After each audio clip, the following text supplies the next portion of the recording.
Hello, YouTube. Eagle's Nest today, Gundam today, Phantom ARIA today with a regional off the back of what's it called? Off the back of commentating with School Appropriate over the weekend for the Top Cut events Gundam regional. It was a fun time, a lot of fun times. There's another regional this weekend, which is really exciting. I'll be a part of that in some way. Stay tuned. Versus Games YouTube channel. Definitely check that out. I don't know what I can and can't say, but I think it's kind of obvious where it's going from there in that conversation. I just have to respect what I am allowed to say out loud.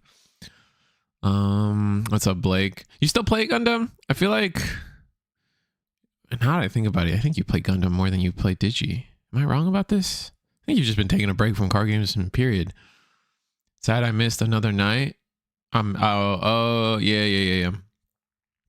I feel you, brother. You coming Orlando at all? Or nah, not your thing. I got some background things I should click on while I'm talking to chat.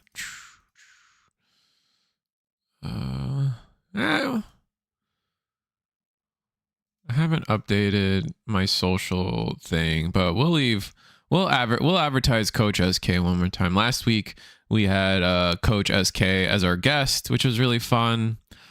Cool guy. Definitely check him out again. I mean, he's getting another shout out just because I'm the lazy one. So shout outs to that guy. Definitely, it was a fun time commentating with that guy last week. But this week it should be Eagle. I'm just like, I started stream early because I still need to use the bathroom. So there's definitely a break in here somewhere that I'm trying to start. But it's okay. I know Eagle's gonna be a little late. He didn't really tell me how late, as often Eagle does. Oh, you're going to the Gen Con regional? I keep telling myself, man, I need to go to Gen Con. It's just so freaking expensive, man. Gen Con is so expensive. Like, do it, bro. Do it. Nah, man. We play card games, so like I gotta be financially responsible in other ways, you know. I really want to though. The Gen Con's probably the one that I've been like craving to do, but it's like it's either go to Gen Con or go to like both card fests, right? Because traditionally now we've had 2 card fests a year. Like one Gen Con trip is like the price of both card fests, right? Like just straight true. What's up, Exio TCG? How's it going? Let me make sure like players haven't started. But anyway, yeah, definitely look out for Versus Games. If I had a link, I'd give you guys a link. But check out for their YouTube channel or their Twitch channel. I keep trying to tell people, YouTube's the spot for card game streaming. Like 100%. Even Eggman at this point, I think his YouTube numbers in terms of viewers are better than his Twitch numbers. I could be wrong about that, but like they're crazy. If not, they're crazy close. I'm good. I just got to go to use the restroom. We were just off of a back of a really busy weekend, right? Getting to commentate the Top Cut events regional. I hope you guys checked that out. I hope you guys liked the commentary, School Appropriate, and I think we did a good job. And it was nice to see Red White win. Or no, it wasn't Red White. It was Red Blue. What am I saying? Red Blue Ping coming back, winning. It was really cool. So and if you guys are in the Orlando area for this weekend, Eagle's gonna be there, and I'm gonna be there. Eagle's playing, and I've already told you plenty of times that coaches don't play, so I'm not going to be playing. Also, if you guys are in the area, I work at the card shop that's literally like 10 minutes down the road, House Rules Gaming. So if you guys just want to say hi or check out a local card shop, I will be there on Friday because I work. That's just my hours. I work on Friday. I did get the day off Saturday, so I can, do my thing with what I need to do at the Versus Games regional, so that'll be fun.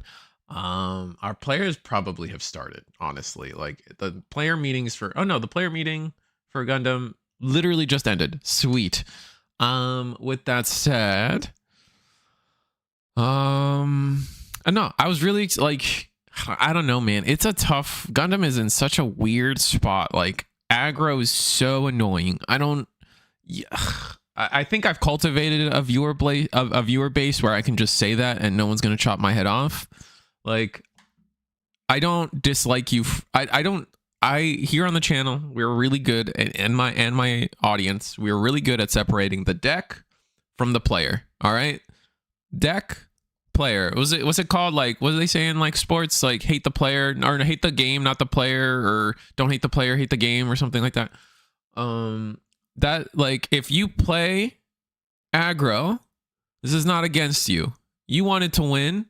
Don't blame you for that. Otherwise, aggro sucks. Like, and it's like when you're commentating it and you're watching the streams, like you're just sitting there praying that aggro doesn't win constantly. And it's so weird and it's so hard to like contextualize that to people. I don't know.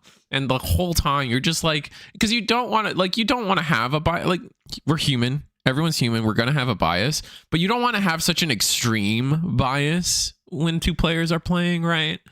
Sometimes you could be like, oh, Destiny's my favorite Gundam, so I want Destiny to win, right? Like, that is fair. But then when it's like, I just want aggro to lose, that's a different vibe.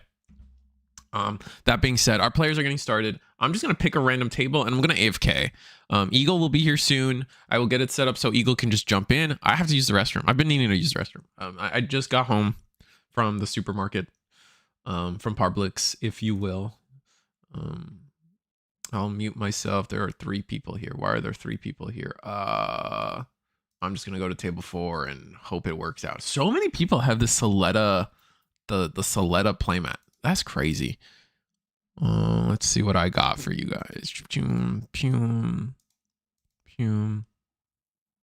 Appreciate me being on time. Hell yeah. What's up, Risu? Were those games on stream at all? What's up, Risu? Were those? Yeah, we had a Top Cut events. It was on Twitch. I keep telling, like, again, another case of I keep telling people every time I work with somebody officially in any honestly beyond officially in any way possible, I tell people stream on YouTube, please. You're gonna get more eyes, 100%. Yeah, it was all on Top Cut Events is Twitch channel, but they also uploaded the VOD to their YouTube channel, so you guys can check all the games out. It was 9 rounds, I think. Yeah, it was 9 rounds of just Gundam. So definitely check that out. Me and School Appropriate, I think we did a great job. If we didn't do a great job, I'm always open to criticism, and you guys telling me what I could and can do better for you guys. Honestly, Eagle's Nest is just a testing ground for me to be a better commentator anyway. So, anyway, I'm gonna switch it to this. I'm gonna set up so Eagle can be in the background, and then from there, I'm going to take my bathroom break.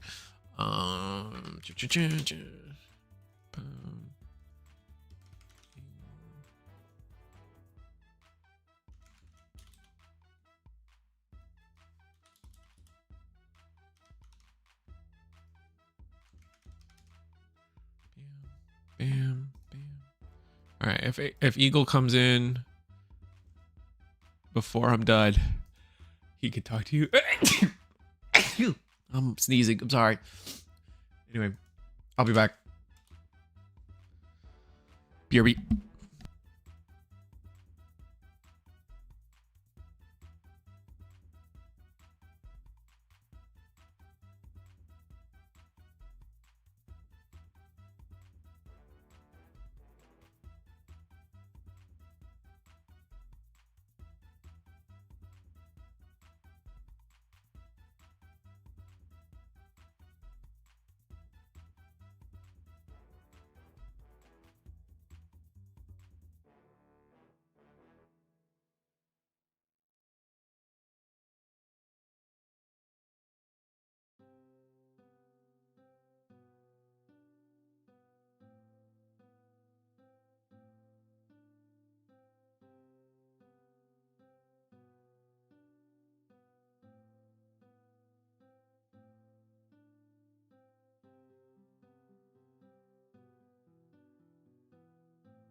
Here before Eagle is. Haha.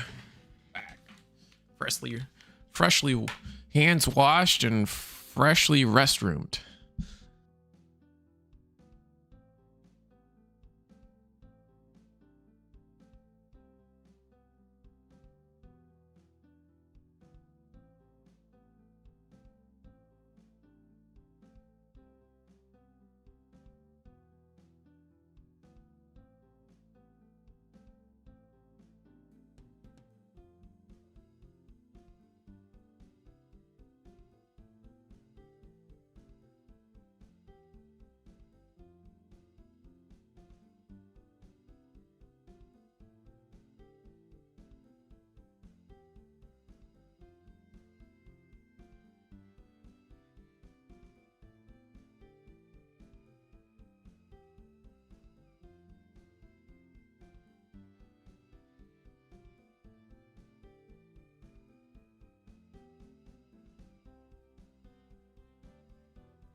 Oh, can you hear me now? Oh my god, my mic's been gone for a minute. I didn't realize that.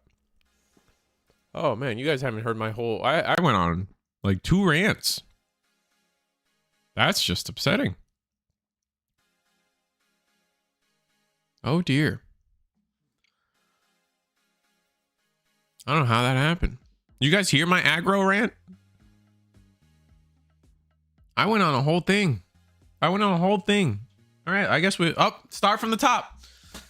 Anyway, my spiel, one of the spiels I was making about aggro is like their games are just not fun to watch. And it's coming from a sense of like when aggro loses, it is like just watching like a dead like a Magikarp just splash out of water, right? Like it is so when aggro is losing, it is just the most helpless situation from them. Like it's so sad to watch them just burn out and just like flop. It's just unbelievably depressing to watch. I never play aggro. No, that's fair. It's a coin flip deck. Nah, yeah. So like, just yeah, I feel you. And like I said already, like I also went on. Okay, hold on. So let's finish the thought. So like but like it is so much like you said it is a coin flip matchup, and why? It's like it has nothing to do with the aggro player. Like the aggro player has almost no agency on if they win or they lose. As long as they commit to the bit, like, you know, there's some choices like, right, is my RX-78 going to trade here or go for shield? Am I going to like what unique way? Like what is the best way to set up a board state? Like there are some decisions, but they're not unique to aggro, right? Everyone kind of has to make those decisions. But what I will say is just like once you hit a certain skill ceiling in card games or in Gundam the card game, right? Like all those decisions you would have had to make with any other deck, so you're not unique there. But it's just like, all right, you commit to the bit, you're aggro, your face is the place to win. For the most part. At that point, it's Jesus take the wheel, man, right? It's like, does my opponent have enough blockers? Does my opponent see a shield or see a base and shield? Does my opponent see like a striker pack out of shield? That's I think legitimately. I don't know if that was the finals or if that was the semifinal, or that was like one of the wing matchups we had in like round 7. The aggro player loses because they hit a striker pack in shield, and suddenly they had enough blocks, enough attacks going into the next turn, and then completely stabilized the game from there. It's just ugh. And I know, and then my secondary rant that I went on was like, listen, I know some of you out there right now are like, man, all that these YouTube content creators are talking about is aggro. God, I'm so sick of it. Just play the game. Just talk about the game. Well, number one, aggro is part of the game, and I definitely think it's the most crucial thing to talk about. Plus, I'm a YouTuber. Plus, I'm a content farmer. Plus, it's just the easiest thing to talk about. Plus, you just mute, right? You know what the cards do. So like, I apologize if that's how you feel, but it is definitely the biggest thing to talk about in the Gundam card game. Personally.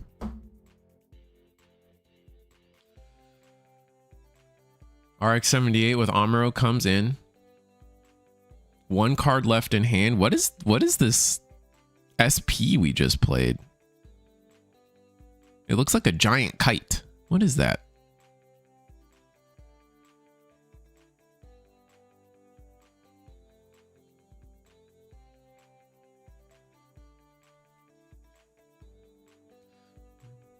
I love watching Rush lose. I just see the matchup like the Yuta versus Ryu fight in aggro. Beating Yuta is so funny. To be fair, a lot of Gundam is like that, but when you're aggro taking that many shields, the bursts go crazy. Yeah. Burst commands to ping. Aggro is not the all and all be all. It's not, obviously. It hasn't won a single event yet in the Phantom ARIA format, right? Like that is just a fact. In the West. I don't know about Japan. Or the East in general. I don't know. The new LR Penelope Altar. Got it. Thank you. It wouldn't be nearly as bad if aggro wouldn't be meta though. Control. Yeah. 100%. It's pretty much been like aggro is like the most popular deck for sure. And then something else ends up winning every time. Like, look, and this is kind of what I mean. Like, all right, we're in the end game. This is Neo Zeong. From here on out, we are just going to win, right? Like we still have our mining base. We're going to trade into the Rizal. And now it's like, well, you got 2 cards left in hand. And it's just like I said, it's like watching the magic carp you splash out of water, right? Like it is like, what do you do here? It's just over. Granted, we're going to go through a couple turns ceremoniously, but it's pretty over. So aggro truly is just like, I win on turn 4, turn 5. Homie's using Neopets the card game sleeves. This guy's a goat. What the hell? This is a top. Our resource sleeves on our red players. That's Jadora the Dark Fairy. Oh, I just noticed that. Oh, that guy's the GOAT. What? Oh, that's so sick. Sorry, I'm back. The magic carp splash is super ineffective. Exactly.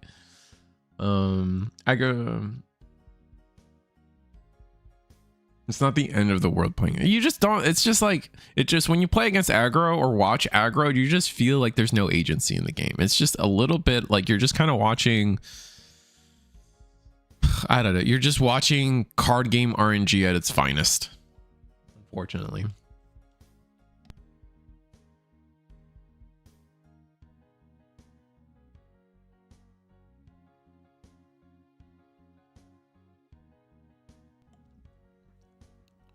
Going for the trade. Ooh, we got the. Is this even aggro? This might not even be aggro. Like we're having this whole conversation and it's actually just a blue-white unicorn control. But like, no way, right? Like this was like Rizal's gun tanks and like they're like we got a little bit of a top end, but like it is definitely meant to be a oh my god. No shot. Oh my god. Goodbye, RX 78. Jesus. Why not just tag into it? I guess. Is aggro annoying in the other card game, Bandai card game? So the other Bandai card games had their different issues with these like very aggressive and attack your face over and over again kind of decks. But I don't feel like it was ever as bad, because the downsides in the other Bandai card games were always very obvious, and like you were by the rules of the game, you were actively punished for these kind of aggro strategies. Obviously, if you played One Piece, you guys remember Red, but like the thing about One Piece is like you could always fall back and be like, well, the rules of the game are not the problem. It's just the cards are too strong. So like once the card pool changed, like things were fine. So for example, One Piece, your leader is 5k. You're not allowed, and you have 5 life or whatever. We're being general. Don't give me the, oh, well, this leader. Shut up. In One Piece, your attacks have to meet a damage floor, right? If you are not 5k, you're not doing damage to your opponent. You have to be at least 5k. So that by the rules of the game, you're already kind of staving off aggression in aggro decks to kind of guarantee you're at least going to get to play the game until like, you know, 8 dawn, 10 dawn a couple times, right? Just like fundamentally. Digimon is kind of in the same way. Digimon is closer to Gundam in terms of how shields versus security work. The biggest difference is in Digimon, if you hit another unit, that unit fights back, right? So if you're a 1k Agumon and you hit a 10k War Greymon, your Agumon's dead. In Gun, that would be the equivalent to, you know, your gym hits a Neo Zeong in shield. Neo Zeong fights back, man, and kills your Jin. So like by the nature of the game, you're already slowing down aggro in those other games. Dragon Ball, for those curious, is just like One Piece. It's very much just the same as One Piece. So you don't like they have the same rule set. And then what's the Union Arena? The difference in Union Arena is that everything is a blocker. And not only is everything a blocker in Union Arena, you restand at the end of your turn in Union Arena. So you can have 5 bodies on the, it's 4, but whatever. You have 4 bodies on the board, swing out, and then you say end turn, everything restands and everything's a blocker. 3 Neo Zeongs is stupid, by the way. That's so stupid.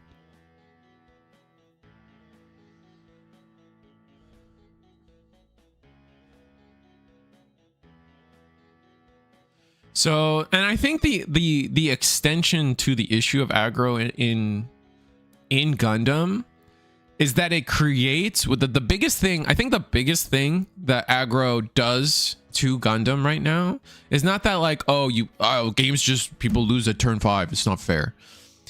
What actually happens is that now blockers are so good. Like you just have to. Like white is the best color in the game because it stops aggro. Right? Like that is like like a world without aggro. I don't think blockers are nearly as powerful. I would want to think. Maybe I'm wrong.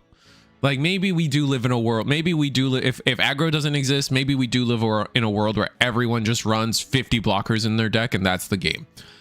I would like to think not, because there are a lot of anti-blocker cards in this game that would be relevant, and like honestly just a lot of good statted cards that would like make blocking not as strong and force people to have like, you know, gameplay to their stuff. But maybe I could be short-sighted.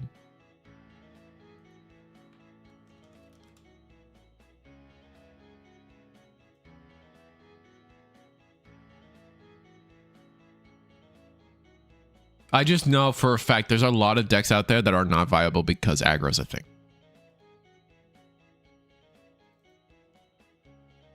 So many people have this playmat, by the way. Jesus Christ. Who's going to Orlando? I think that's my most important question. Is who the F is going to Orlando?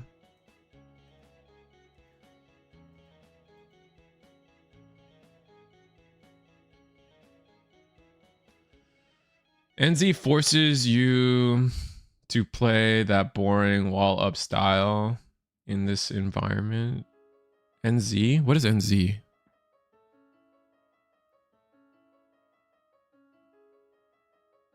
No, Neo Zeong. I see what you're saying.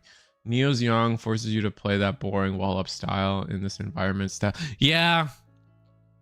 Well, also like Neo Zeong, I mean, that could be honestly like, never mind. Like there's a part of me that's like, man, if we lose aggro, then Neo Zeong just reigns supreme. Like there's a world where mid-range does really well into Neo Zeong, but mid-range does really bad into aggro.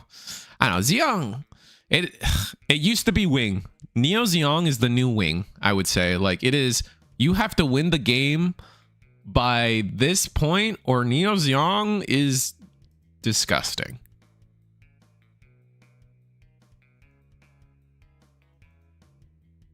All right, all our players are done, so we should be able to go into round 2 here pretty soon. one more time, be like, every Wednesdays, 8 p.m. Eastern. We're going to shout out Coach again today just because he was my commentator last week and Eagle's not here. And I was too lazy to update my graphic here for today. So the Coach SK definitely hooked me up with a commentator last week. It was a lot of fun to hang out with him. So like, take the free advertisement. It was fun. I had a blast hanging out with him. We had a blast. We also had a blast doing the commentary for Top Cut with School Appropriate, which is another guest I've had on the channel multiple times. So definitely check out Top Cut events on YouTube and Twitch. The VODs should be up on either channel for you guys to watch that tournament if you guys want. We got to see Red Blue Ping win the whole thing, which was really cool. And then definitely check out Versus Games and their streaming efforts this weekend for Versus. The Versus or Gundam Regional will be on Saturday. And then if you're interested in Union Arena, they will be streaming Union Arena as well. I will be on site. I will be there in some capacity. So will Eagle. Zach will also be there. So say hi. Definitely say hi. Walk up to us and say hi. We want you to say hi. Unless Eagle is playing. I'm not playing. Coaches don't play. But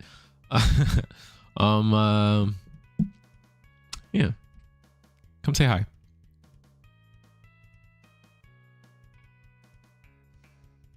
Let me see. Not sure what's better, aggro or having Wing Zero be meta. Yeah, that's fair. I just feel like if aggro didn't exist, mid-range would do, like, if aggro didn't exist in its current form, because aggro should exist, like aggro, mid-range, and control should all exist in some type of way, right? Like, I'm not like I mean, I come from Magic, so like it's just like they all should exist. It's just I think aggro's too polarizing. I think honestly Magic's been having this issue right now, right? Like it's either, mouse aggro or, I mean, this might be outdated info at this point, but like it was mouse aggro and like versus up the beanstalk for like forever.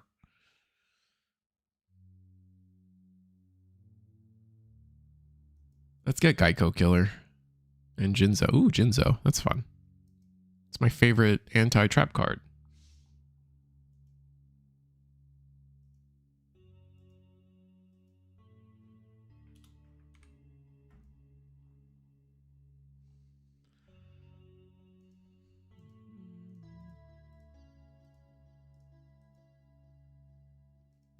Anyway. Yeah, white is the best color in IMO, especially the blockers. I think white's the best color in the game. Neo Young is fun. It's getting to level 9. That's rough for sure. NZ forces you to play without blowing wall up. Yeah. Not sure what's better, aggro or wing. Yeah. Yeah, playing Destiny has been rough. Yeah. Destiny's probably it's like our mid-range deck right now, but it's like it's probably on the scale it's probably closer to late game than it is mid-range. I don't know. Destiny's in a weird spot right now.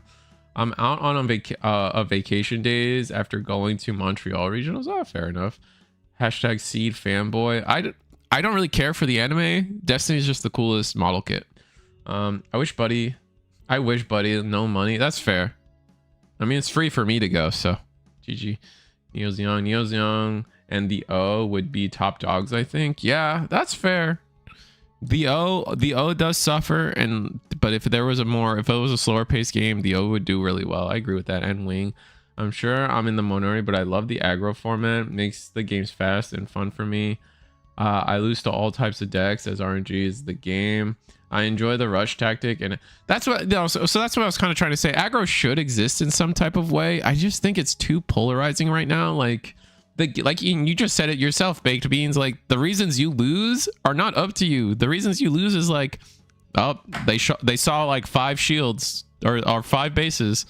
I lose. Like, you know what I mean? It's just like junk that really just isn't up to you is really lame. We do have cards that reduce ping damage to counter that. Counter what exactly? Like Wing Zero and Neo's Young? That's true. You're not wrong. Poggers, have fun there. I think the fix is if you kill Gun Tank on the next list, low key. You think it's Guntank? You think it's like that's the silver bullet? The fact that we have a silver bullet card now. You really think it's Guntank? Because my issue right now is it's like the tutus. The tutus are so efficient. A little too efficient.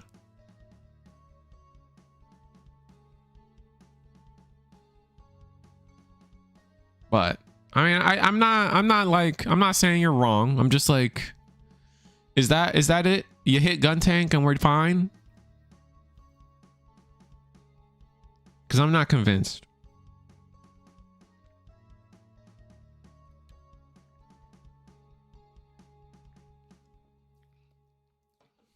Like, I'm not convinced in that sentence. Like, I'm more saying like I feel like we need a little more than just that.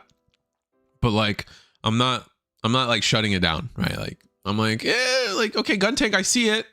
Well, then they just replace it with more tutus.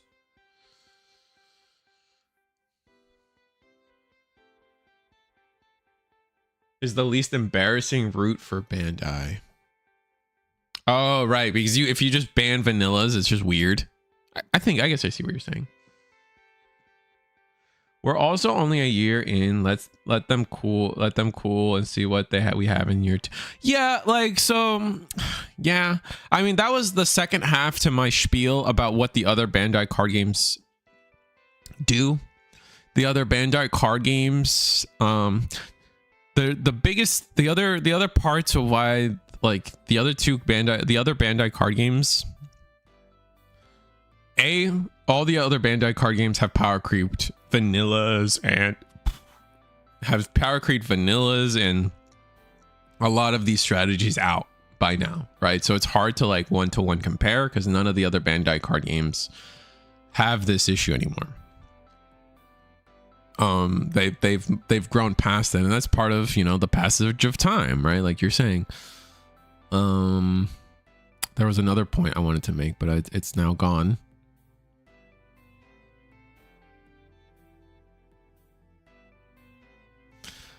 I think the big thing is that, like,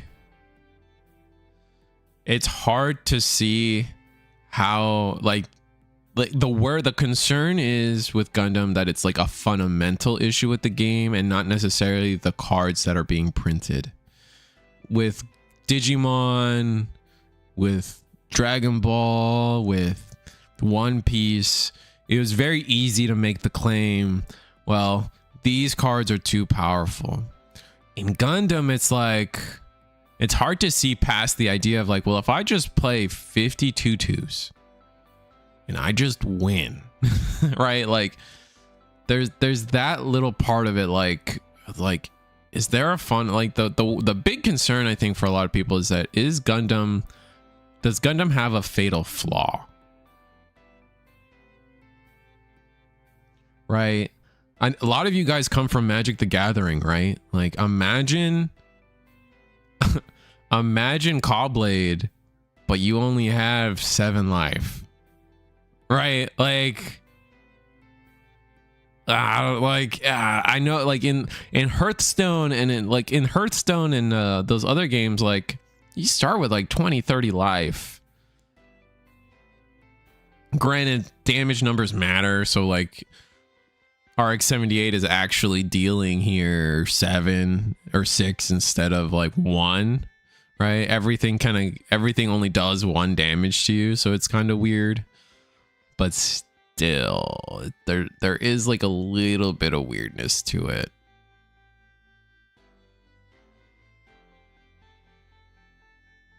Come into themselves at 5. I think set 5 for One Piece was dog. Wasn't that Sakazuki? Oh no. I get what you mean though. Like the heart of what you're saying is that a couple more sets and we'll probably be out of this. And I hope so. Obviously, I think everyone that talks about this is just kind of hopes so. I didn't even intentionally get another aggro match on the screen, by the way. It's just what happened.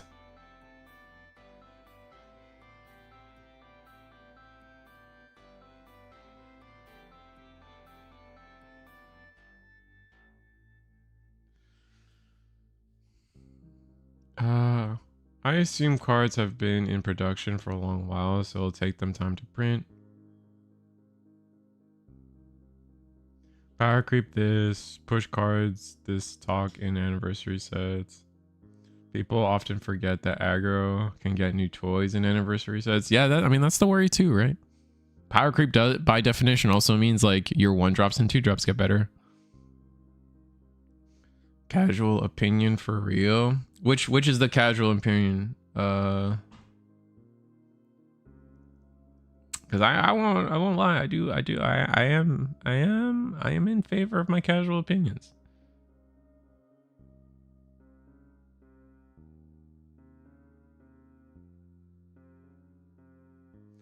Blurple doing blurple things. Yeah. Power World has an eye testing mechanic. You can draw cards and gain a blocker if you draw a rare. Power World's weird. Like I've tried to learn a little bit of Power World. Power World like also has like heal mechanics that are RNG. Like Power World's a little crazy. OG triangle meta was fun till Sokka got solved. Yeah, but like you can't remember a format for just the beginning, right? Right, because then it was Sokka dominance into red purple law for a while, and that was just like back to back, like ugh, terrible. This is awful.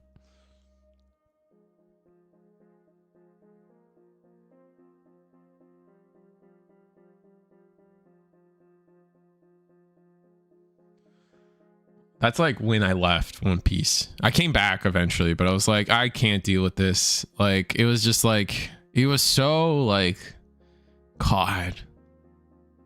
You just like couldn't play the game.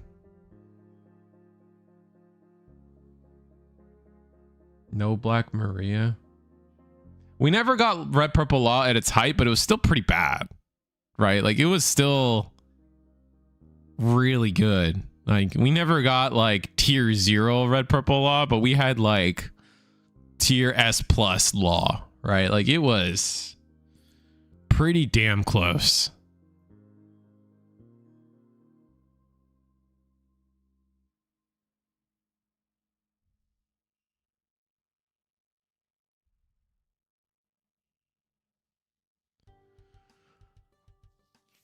You probably remember it better than me, but that's how I come from a more emotional standpoint, so I don't really have the facts at hand in my brain. So you're probably more right on that than I ever will be. But my feelings say that God, it was just back to back, just not fun.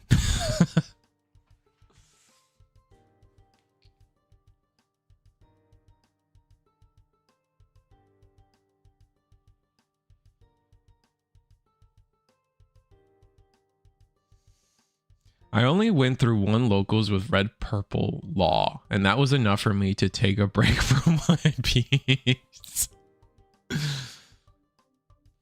Yeah, it was just I think my issue was like it was back to back formats where like the best deck in the room said like I'm going to remove every single thing you play every turn forever. Like, don't even bother playing. It felt like it was just like, don't even bother playing characters.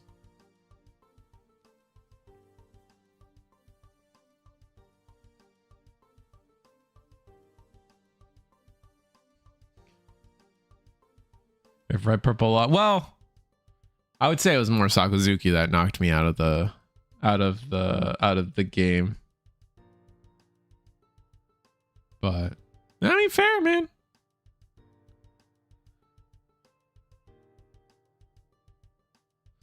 Oh man, the sun gods are crazy on this guy's resources. Holy, the light of God. See, some people would say that that's glowing so radiantly on top of the cards. He doesn't need a ceiling light.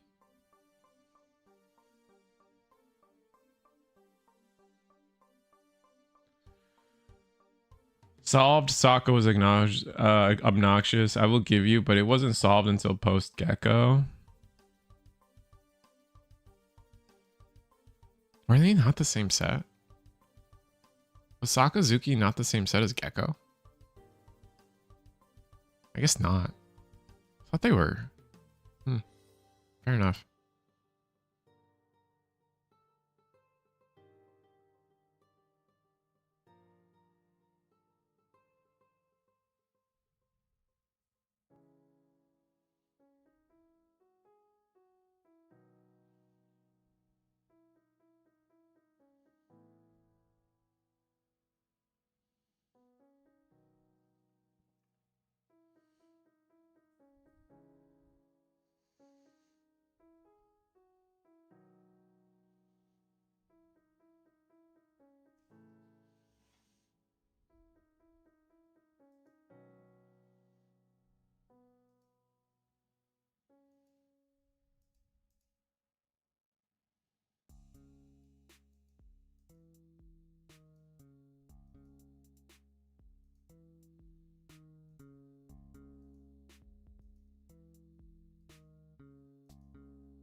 You think it's over? Yeah, I mean, 100%.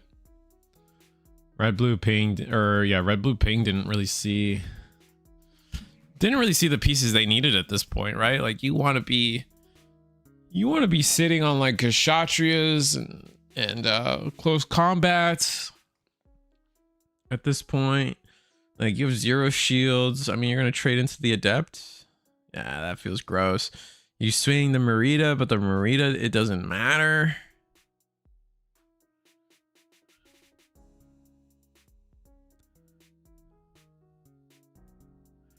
Can't wait for set 5 to bring aggro out back and end it. We'll see. I don't think. We'll see what happens. They might make more aggressive changes. I could see that. I could see them wanting to make more aggressive changes, like the gun tank change or something. I don't know. We'll see.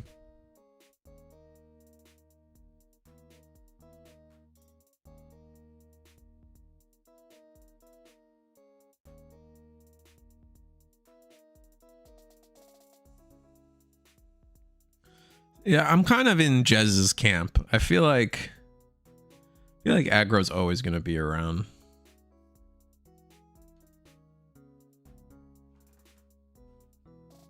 Which is like, again, it's good. Like aggro needs to exist. But all right. Hot take, maybe. All right, so I come from Magic. I know a lot of you guys come from Magic too. You know what? If we remain in this best of one, no sideboard, I would infinitely rather the format be Wing Zero versus Neo Zeong versus the O. I would much rather that be our format than aggro, right? But give me best of 3 with side deck. And then I think we could live in a world where we have aggro and mid range and you know, late game control strategies. Like, I think of all the Bandai card games, Gundam is the one that would benefit the most from a side deck, personally. Because a lot of people want best of 3, but like I feel like best of 3 is not enough. Like it has to be best of 3 with side deck, or just keep it the same. Like I don't think there is a point in making Gundam a best of 3 without side deck. Like personally I don't see the point of that.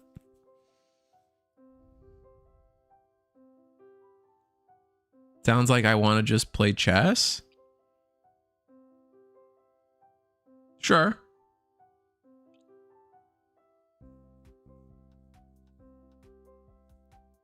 I like chess. Chess ain't bad. Chess is not a bad game.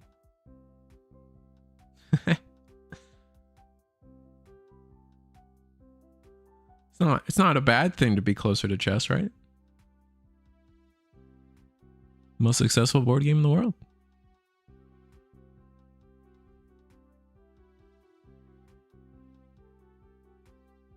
Look. I'm not saying that's my okay, hold on. Wait.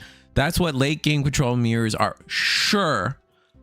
All I'm saying is if I have to live in a world of pure best of one, then I think I would rather all the late game decks run rampant than aggro decks run rampant.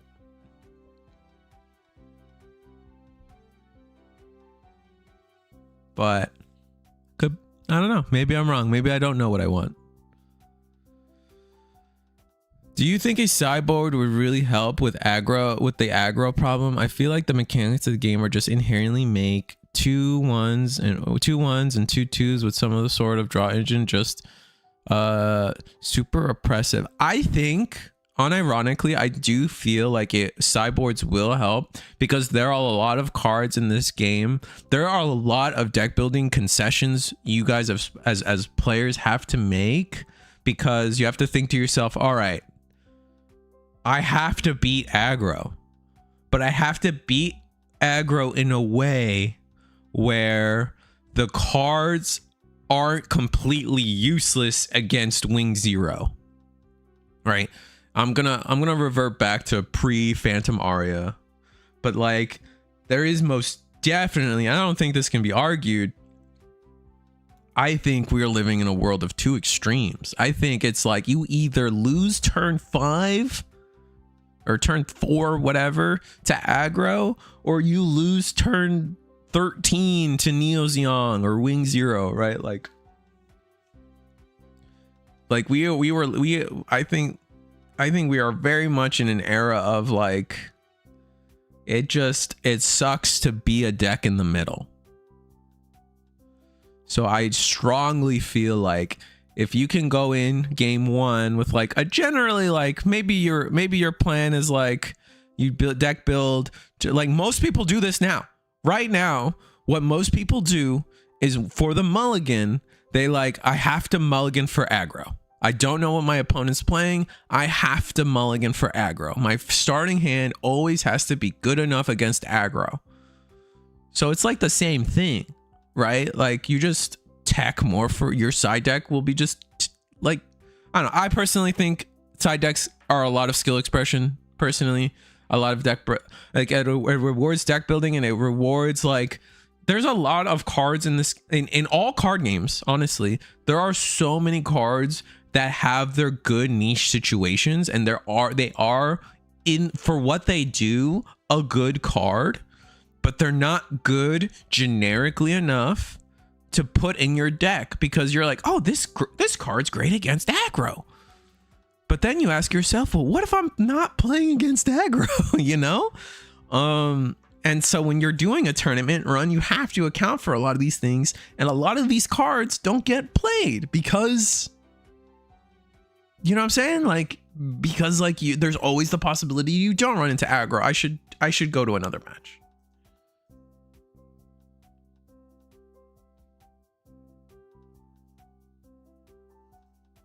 I'm also, I want to say I'm a Magic nerd. The more card games copy Magic, the more I'm like, you know what? They actually care about their game. No, I know Magic makes this. Magic's not perfect. I'm not gonna be like that with you guys, but like, they ran the most successful card game tournament scene for a really long time, and I don't think that was by accident. Personally. And I also don't think it was because there was a lack of competition either.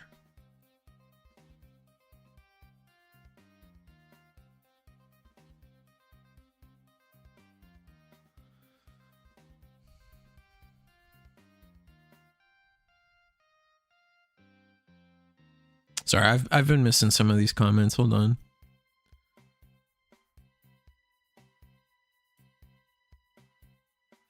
Red Exia and Close Combat usually help checkmate aggro if sideboards are allotted. I agree. That's because Blurple was the best deck in the meta so far. To be fair, we also didn't have all the toys during that finals. Hold on, I missed a lot of comments. It sounds like you want to play chess. You really think sideboard? Yeah. When they did best of 3 with side deck for the Japan finals, it only made purple better. So that's fair. That's fair. I'll give you that. But we didn't have GD04. Yeah, like we didn't have GD04 yet. And we didn't, because I think it's also fair to say that GD04 is their first time they get to, like, as a developer, get to respond to the things happening from like set 1, set 2, right? Maybe I'm a little ignorant on the timelines. I know things get planned things get planned in like 1.5 to 2 year blocks, but you still have some windows of time where you can adjust certain cards to like try to counter certain things for them. And yeah, the GDO, like I think in GDO3, Blurple was so far ahead of everything else, it was disgusting. Personally, I think GDO4 is a much better environment for side decks and toys and stuff. And here's the thing. Here's also a fallacy that I don't think is true. A lot of people will say, like, for some reason, a lot of people will say, like, oh, all side decks do is make the best decks better. And like they say it like that's a bad thing. And I'm like, no, yes, sure. It makes the best decks better. But you know what it also does? It makes the better player win more often. To me, period. Like that is how I feel about side decks. I think games with side decks, the side deck helps the better player win more often. And that's all I want in card games. I want to say that the person who won the regional was the best player of the day. Are they the best player of all time? No, but they were the best player that day. Sometimes right now, someone hits it's an aggro player and they hit 2 shields out of hit 2 bases out of shield, and they're just like, well, guess I lose. That's because Blurple was the best deck in that meta by far. Yeah, I agree with Jez. Red Exia, Close Combat. Yeah, Militia. Is it close? Am I saying Close Combat? No, CC should be something else in that example, I think. Ligue Militaire is a pretty strong mid game. Oh, Militia is a strong mid. That's the white deck. Yeah, we need mid range badly. Yeah, mid range just needs help, and I think mid range is probably the deck that would benefit the most from a side deck. Pretty much always Melodin for aggro. Honestly, I think my biggest problem is the one on my way as someone that went to top table in the store champ to be bubbled down. Oh, opponent match win rate to 5th because my opponents left or through matches. Yeah, I didn't know that was specifically a Bandai thing. I feel like I just always assumed Bandai used the same math as like everybody else, but I guess I'm wrong. I'm pretty ignorant in terms of how other card games are with their competitive behind the scenes math, I guess. Honestly, I think the biggest problem, sorry, I already read that. No, level 2 in my hand, so mulligan for aggro. Yeah, that needs to be fixed with top cut. If they made red, blue, ping a turn faster, if it's in the middle, it's just having to wait till the turn after Gundam link to a Kshatriya link that makes the deck too slow. That's a good take. I like that. That makes a lot of sense to me.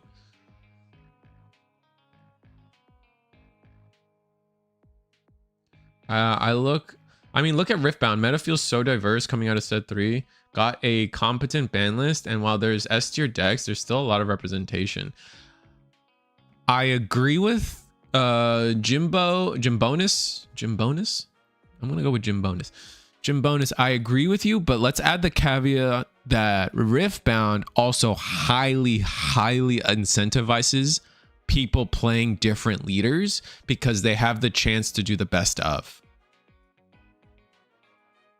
And I think that's a fair like you know, reel it back a little bit. Like, yeah, you know, they're pretty diverse, but they're also highly incentivizing people to be diverse. So it's a little oof. But I in general, I agree with you. Also, I think Riftbound's release schedule for cards, they get to be a little bit more responsive because they are, for whatever reason, English card games can be way more responsive to what the tournament scene is like than what the Eastern games do. Like, I know I'm probably gonna get some heat for this, but like I feel like Magic has always been more responsive than Yu-Gi-Oh or Pokemon or anything Bandai. Maybe that's a crazy tech. Flesh and Blood as well. And I think Riftbound just kind of follows suit with like the idea that like just Western games just are more responsive to their tournament scenes.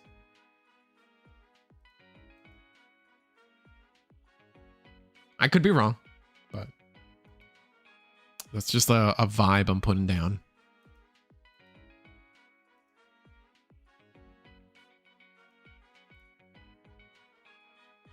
All right, everybody's done except for Jinzo. I think we already watched Jinzo. Yeah, we already did. So back to me. The metal cards. Oh yeah, G Shadow already countered Jimbo with what I was saying. Makes it so you're rewarded if you don't win the whole thing. For me, that's so funny. I literally stopped it right before someone else explained it. That's amusing. For me, show me a resolve had to be at 1 or a ban cards. Show of resolve. I mean, that's how I felt set 1. Like set 1, it felt that way, but I feel like show of resolve is fine now. Honestly, a lot of people are playing like 1 show of resolve, 2 show of resolve anyway nowadays. I feel like show of resolve is too slow. 3 voices are a lot to spend in the early game. Yeah. Like every time someone plays Show of Resolve and they only have 5 resources, I'm cringing. I'm like, ew, that's not what you want to be seeing. It's whiplash to play Gundam and have games go pretty quick and then play Riftbound and a good chunk of my games go to time or get close to it. Yeah, I feel like that's just good though. I feel like you want, like, at the end of the day, there's always this weird like logic that people sometimes have. It was like, I just want to play quick games and be done with my tournaments. Like, I'm the opposite, man. Like if I show up to play a card game, like I want to play the card game. Like I get upset when I get the buy because I wanted to freaking play. So like when people are like, oh, I love Riftbound, the tournaments are so fast, or I love Gundam, the tournaments are so fast, it's so easy to play Gundam. I'm like, but didn't you show up wanting to play? Why are we only wanting to play for like a little bit of what what is this? Sent a gift. Oh, thank you so much. I don't even know what this is. That was cool though. It said flow state. That's me yapping, I guess, because like I went on a whole rant where the chat answered the question anyway. When the beta is slower, yeah, it should be considered. Luck is a part of TCGs. You're inching closer to chess again. I mean, sure, but like, yeah, I mean, like, again, I'm okay with inching closer to. Just because you're not okay with me inching closer to chess doesn't mean I'm not okay with me inching closer to chess, right? Again, chess is a good game. Looks like round 3 should be pretty soon. People are sitting down. I'm just gonna cover. Who's this? Okay, Zuko. Is this? What's this? Yeah, let's get table 1. I'm gonna get table 1 this time. I have not talked about a single game. I am so sorry, chat.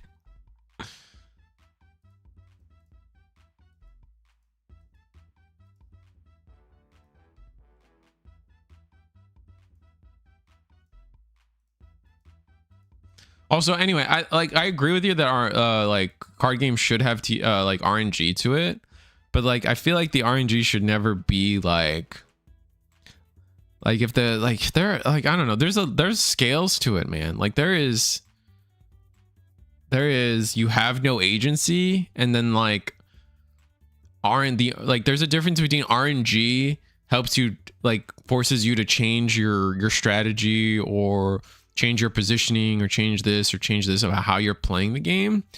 And then there's RNG where it's like you just have no agency and you live or you lose or win or lose off of it, right? Like I think there's definitely two extremes there.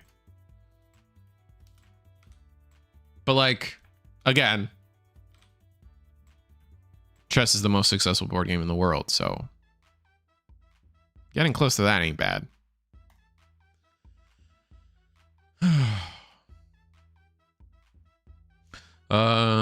So many times I lose to a no cards in hand Corsica, drop 2 on 1, show resolve, drop 2, drop ping, GG. Yes, the best of. I included looking at stats from non-riot run events. Still really diverse, for sure. Like I was agreeing with you. I just wanted to add that caveat for those who may not know how Riftbound is run. You're right though. Some people intentionally play weaker decks and try to win best ofs. Yeah. No, I agree with you. I just wanted to add the caveat for non-Riftbound people. To be fair, back in beta Gundam actually did take like an hour. Yeah, G Shadow, we both, oh my god. Famously, chat, if you guys weren't around for it, we here at Eagle's Nest for our beta season finals, we had an untimed finals and that junk took 3 hours. It was terrible. It was so bad. Send flow state for 200 joules. 200 joules? How much is a joule? Thank you so much. I don't even thank you, obviously. I just don't even know what that is. I remember going to Riftbound and having skirms take like 12. Yeah. Skirmishes, yeah. Gift, no idea. It just popped up. Oh, cool. Well, I appreciate you using me as your test bed. Maybe that's me, a me thing, but I like the faster play as someone with 2 kids and they're a little tougher to, that's fair. I'm married, but I don't have kids. So it's like, I can just do whatever the F I want. Like, yeah, that's fair. Definitely the card. I always forget the card game scene is kind of like my age, right? Like we got a range, but we tend to be, 24 and up for the most part. After playing Digimon on the weekend, best of 3 is so much better, and I feel a lot better about losing. I think that's true too. In best of 3, you do feel a little better about losing, just because it's like, well, he got me 2 in a row, bro. Like it was, I find it fun to play a card game that I'm able to understand and like the visuals, artwork a lot, basics, and alt arts. Yeah, I think Bandai is the king of that right now, personally. I think every Bandai card game, maybe, obviously power creep happens, right? So cards get more complicated, but like fundamentally, I think all the Bandai card games are pretty easy. It's not like Magic or Yu-Gi-Oh where like things get super complicated all the time. And like interactions upon interactions are constant. Like Riftbound is stupid. Like Riftbound is somehow more complicated than Magic and Yu-Gi-Oh, I feel like sometimes. And that's partly because like Riftbound doesn't know what they're doing with their erratas or their rules just yet. They're like constantly trying to refigure out what cards do what. And like I'm being exaggerated. I'm over exaggerating it with Riftbound a little bit. It really does feel like there's a new ruling every week for Riftbound or a new errata every week for Riftbound, and that makes it look pretty bad from an outsider looking in, right? But Bandai, it's like once you like Digimon, or I'll use Digimon because I think Digimon is the most power creeped Bandai game right now that I personally play, and I think the only one that beats it is probably Dragon Ball Masters, but I don't play that game, so I'm not going to talk about it. Digimon is pretty complicated now, but like if you understand the base rules of Digimon, you can reason yourself out of almost anything. Like you can work out how any interaction is supposed to go as long as you understand the basics of Digimon, right? I think that's true for every Bandai card game. Is like as long as you understand the fundamentals of how things are supposed to work and resolve, they're all pretty easy games. I definitely think it's like very easy to be a judge in any of these games in terms of pure just like knowledge of the game. Obviously judges and being a cop, there's more to it than just knowing how to play the goddamn cards. I'm not trying to belittle judges. I'm just saying in terms of against Yu-Gi-Oh or Magic, taking your test on pure card knowledge, not bad. Yeah, as a dad with 2 kids, when I actually get to squeeze in a local, I want to play even if I go X2, but I do appreciate when everyone plays at a good place, so I'm out of it. That's fair. I don't know. Yeah, that's fair. I can't. I'm not a dad. Although I am starting to like that biological clock might be kicking in at some point, but I do have, I guess I want to say that free time, the privilege of free time on my side for my opinion on that one. I enjoy Gundam fast pace. It kind of sucks when you're playing game and it finishes in 10 minutes and you're waiting another 45 minutes for another game to finish. Fair. That at the end of the day, that's really what I care about. What do you think on the Banshee Norn? I think that card is sick. Banshee Norn is disgusting. I think it's a super interesting card. I don't know if I have a super like strong take on it just because it hasn't really like done much in the meta right now. Like, who runs Banshee Norn? It's like, it's just blue white, but it's not like blue white Victory Gundam. Is it Victory Gundam? I guess Victory Gundam does run it, but like, I'm never like Norn is the reason I lost the game. Like, I think Victory Gundam and League Militaire is such a good archetype that like you're winning because you're like when you lose to it or you win with it, it's like it's because all the cards are just kind of good. Like the ball of synergy that is the League Militaire deck is so good. It's the first time, I genuinely think it's the first time we have an archetype deck actually just like work, and it's so nice to see. But like Norn is a great top end for it, but I'm never like, man, Norn is why this person, like Norn is like a finisher, but it's never like, it just never feels like that's why they won.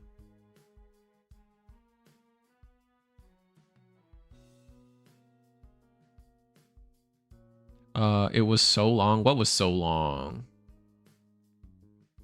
What do you think? I think that the game has gone fast enough to where 45 plus 5 or 50 plus 5 should be fine. For Gundam? Isn't Gundam... Oh, wait, for best of 3, Kyle? Are you saying best of 3, Kyle? Yeah, I would agree with that. If you're saying best of 3. I see so many posts saying GD05 will fix the game. Well, who knows? I don't think anyone knows. Like, I'm not saying GD. I don't think I've said that once. I think a lot of people do. I've said that in the chat so far. It's hard to know. Like, it's hard to, like, there's a world where like all it takes is one card. This is card games at the end of the day, right? It's all it takes is one card, and suddenly like Clan is the most busted deck. Late game can't beat it. Aggro can't beat it. They just have everything. It's not fair. Like, you know what I mean? So it's like, it's hard to say. Like, anything could happen. I do feel like set 4 going forward from set 4, I think the developers probably have had the chance to take notes from like set 1, set 2, early set 2, and try to like, you know, course correct, and this is their chance to really manipulate how things are going to go going forward. And that's that's okay, and that's cool. But fix the game is, you know, hopeful, which is okay. You can be hopeful. We're allowed to be hopeful. Riftbound is really bad with all the interactions. You're not wrong, Risu. All the rules and clauses you can exploit in Riftbound is super whack. It's a rule shark paradise. Yeah, I definitely agree. You say that you say that as Norn comes on board. Yeah, I did peek over. I did see that. I didn't want to say it out loud though. I did not. I did not. I was like, you know what? That's fine. I'm gonna be wrong because we don't use our eyes when we talk, chat. Sorry. We're just no. Feels dad man. Yeah, for best of 3. Okay, Kyle's saying, do you think Gundam would be a good card game to get into right now, or wait on it? Personally, wait on it. Personally. Because getting into it right now means you're buying set 4. And I mean, unless you really like the how League Militaire specifically plays, I think you're better. And then the next set is gonna be G Generations, which I don't feel like is a good set to be your first set. You could play Minerva Squad, and honestly, Gundam's not expensive, so you could always, like, it depends on like what kind of like person you are when you say jump into X card game. If you're the kind of person that like you're super competitive and you're gonna play like a meta deck, like that question never really matters.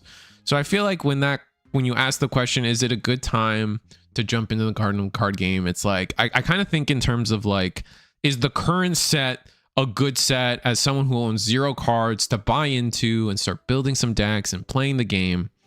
I don't know if I think Fandom Aria is a good Gundam player's first set.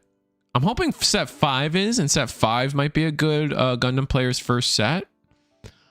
But I don't know if Phantom Aria is. Maybe you guys can argue against that point. But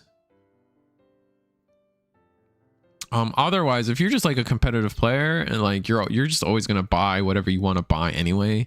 So yeah, I guess like it's not a bad time to play the Gundam card game. It's only getting better. All right. I think I would have said set 3 would have been a bad time, but set 4, I think we're healing for sure. I think things are getting better in set 4.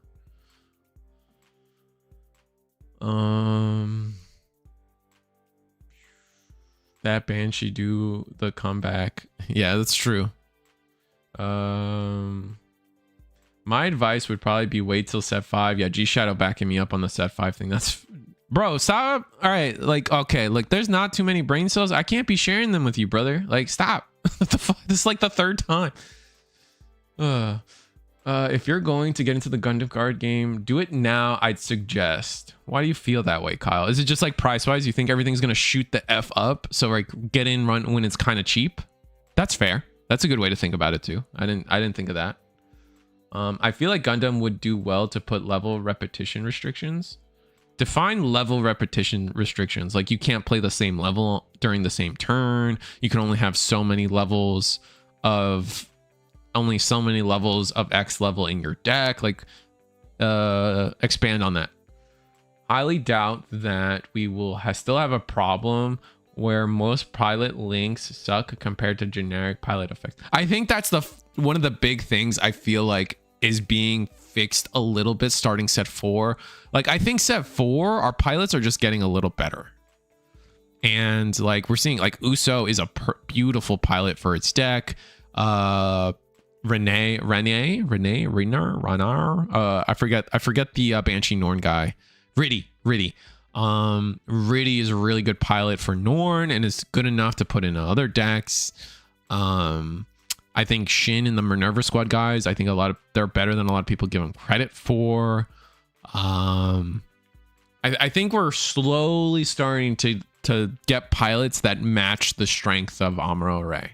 We're not there yet, but the gap is closing.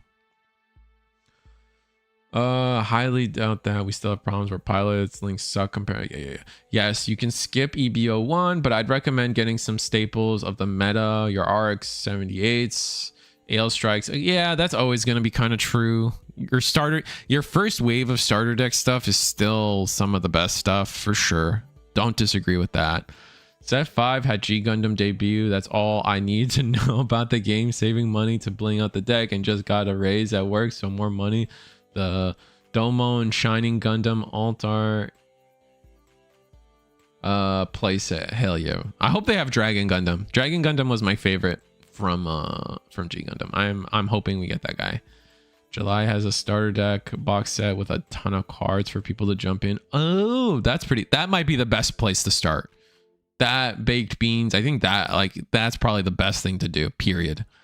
Oh god, if EBO1 is your first set, I'm sorry for you. Would allowing up to like 2 bases at a time help alleviate versus the aggro heavy meta? I'm hoping we get like, if not a base with AP, like a command that gives your base AP or something, like a combat trick to punish. Because but the big thing I think that Gundam is lacking right now is you're just outside of blockers. I don't feel like you're punished for attacking too much. Like sometimes like not overflowing, unforeseen incident can punish you. Sure. I think that's like the only card. I mean, kinda graceful demeanor a little bit, but not really. I don't think graceful demeanor it's a control card, obviously, but it's not, you're not punished for attacking with graceful demeanor, right? Because at the end of the day, and this goes for close combat too, like at the end of the day, if they're going to close combat you, it's going to happen no matter what you do. Same with grateful demeanor. Unforeseen incident's the only card right now that punishes somebody, meta relevant card I'd say, that punishes someone for actually just straight up attacking. And I think we need more of that personally. Like, hey, unforeseen incident base edition, give your base plus a 3 AP. You know what I mean? So like, I wouldn't mind something like that at the very least. If it's too early to give bases AP, then like something like that could be cool.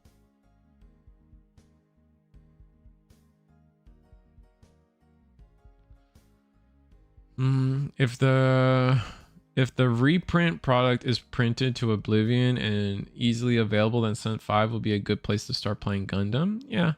I think we're all kind of in agreement that Set 5 is definitely a solid place. The argument is more, should you just do it now? Right? Is it just do it now or wait till Set 5 or wait till the starter deck in July? So I think that's a good conversation there. I think now is the time to grab the staples of the meta. Also, ARIA is very good because it has the current updates for a lot of the meta decks. Then you got Silver Bullet and Graceful Demeanor. That's fair. You know, I'm not really. It's not a hill I'm dying on, right? Like I think a lot of you guys are bringing up great points about if it's a good time or not. So I think this is a pretty cool conversation. My brain cells are cooked by 2 STO9s with a playset of Destiny is almost enough to be viable, just missing the Ales. That's true too. My heart did want to mention Minerva Squad being like a pretty like best deck in terms of like recent cards to get into. Like you said, the only thing you'd be missing is like, the only thing hard to get is like the Ales, and that's it. And arguably like you could just not play Ale. You could like play Silver Bullet. There's some like, I want to say budget cards you can play instead. Like Ale is probably the best. Like nothing replaces Ale, but like you could probably fill that slot with a couple other things if you don't have the Ales.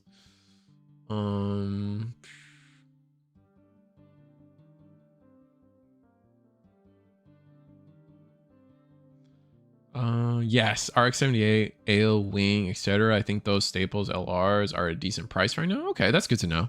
I didn't know that. Like a buddy just got a set of RX-78s for $40 from someone. That's pretty good. $10 for, yeah, that's not bad. The problem was we got spoiled with pilots from the first starter decks. Ray, Hero, Kira were all good. Yeah, no, I agree.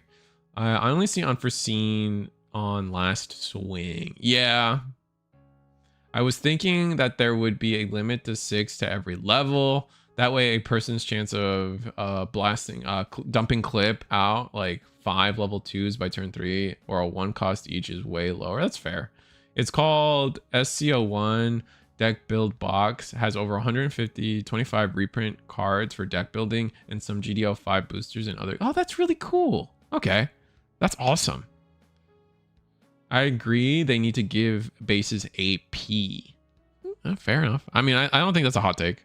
I think staples will be in that box set. I hope so. I feel like that thing should probably have almost all of the starter deck cards from like the first 4 starter decks or whatever it was. 4 or 5. I forget what the first wave was. I think the first wave was 4 starter decks. They have that AP number besides the base HP for a reason, like for real. For sure. That's why most people think it's going to happen eventually. Anybody remember when RX-78 was $3? Yeah. Oh, interesting leak. The STO1 Gundam will not be foiled. That's insane. Oh, that's crazy. I mean, I guess I like it in the sense of preserving the value of the original cards a little bit in that way. But also giving people access to like gameplay pieces early, like at a discount. You know what I mean? I think that's fine. Hathaway, no. Although I do think they need to give when the trick with a reprint set is always going to be like, how do you give current players value from this set as well? Bandai's been getting really good with their reprint set. They've been killing it with the One Piece ones from off the rip, and the recent Digimon reprint set was really freaking good too.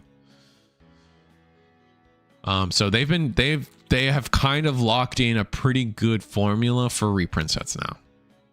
Hathaway Noah is such an infuriating effect. Double conditions. Yeah, absolutely. There is a show of resolve, win the late game. There it is. A show of resolve, win the late game. Yeah, for sure. I mean, yeah, show of resolve late game is good. I don't think I was ever denying that. But there are downsides to the card, or like very like clear downsides to the card, which is where I was coming into the defense of show of resolve. It's the EX base and bonus pack and a deck box that give it value. That's fair. Sweet. I'm just, I am definitely, if there's anything I'm good at, it is attacking an opinion at multiple levels and multiple layers, and just giving more, just, it is content farming, extending one single sentence into multiple different topics to branch off of. I think it's something I'm pretty okay at. But now that we finally caught up with chat, also $4, that's a good price. Yeah. Now that we finally caught up with chat, I think I can start talking about the game in front of me. The reprint set comes with boosters, a bonus pack. I assume the Altar resources, Shining Gundam EX base. So I would be buying it despite having a playset. That's fair. Like, yeah, like I said, as long as there's reasons to buy it for the current player base. Anyway, I didn't realize we were in a Ligue Militaire mirror match. That's very funny.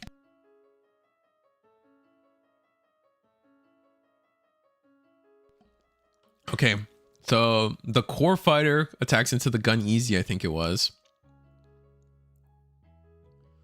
And then did we just pass? I think we just passed. Oh man, we have gone through so much deck at this point. I don't think we have any cards in hand for our top webcam here. Oh, is that a second V-dash hitting the board? Second V-dash hits the board, replacing the base.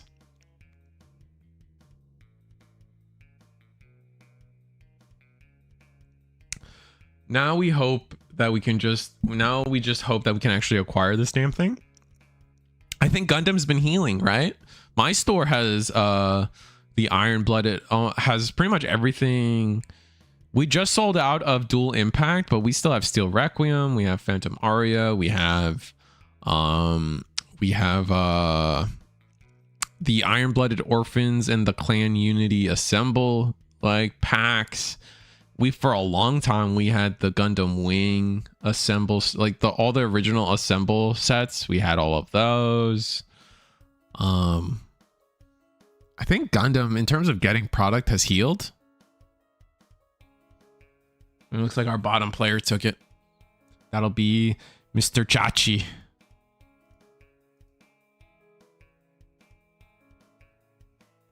Let's go to table 7. I already got table 7 a couple times. Let's go to table 4 instead. I want to bully some. Oh, table 4 is over. Damn it. Damn it. Table 7 it is.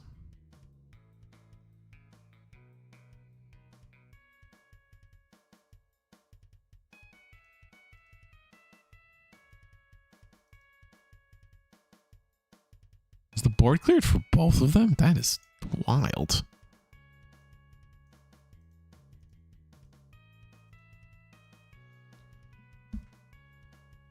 Tall Goose Biz kicks in Nixon 6. Now we just it's healed and it's at a good place. Yep. Made a comeback. If you don't need to get singles fast, they all tank after a week, except for all tarts. Yeah, I definitely think Gundam has healed for sure. In that sense, anyway.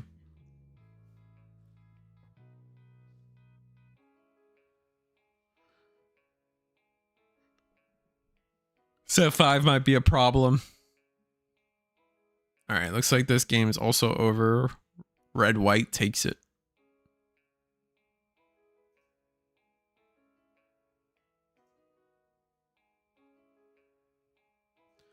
Ooh, that was a talking.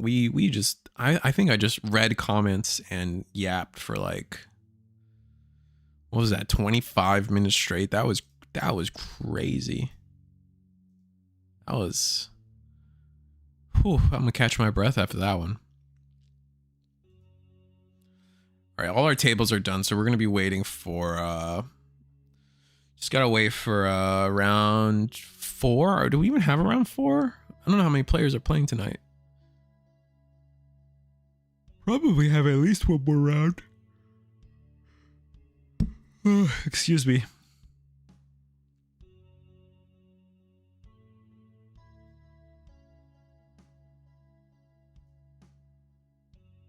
Yeah, we have at least one more round. We got Chachi versus Cyber JX7, so.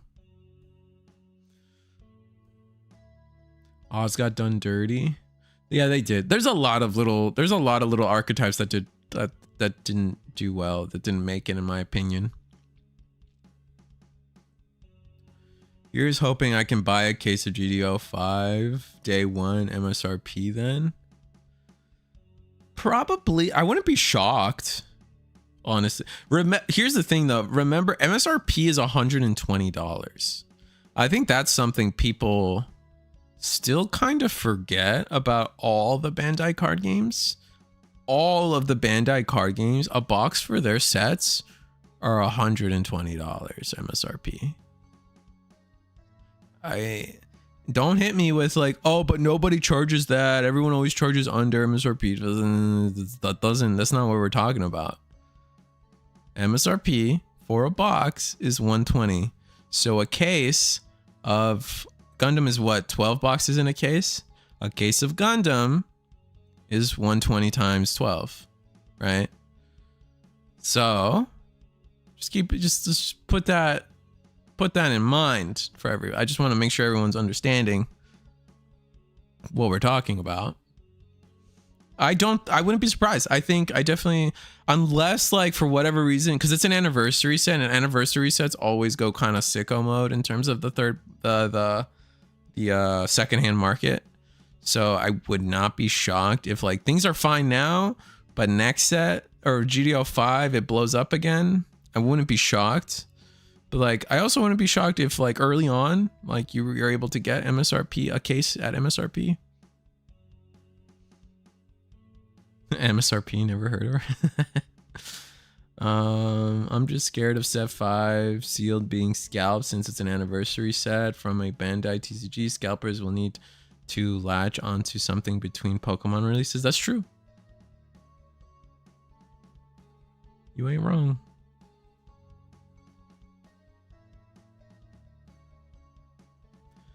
I paid $1,500 for GD04 and we'll be fine paying that again. Yeah. You should be able to get that. I would not be shocked if you got that. That seems beyond reasonable.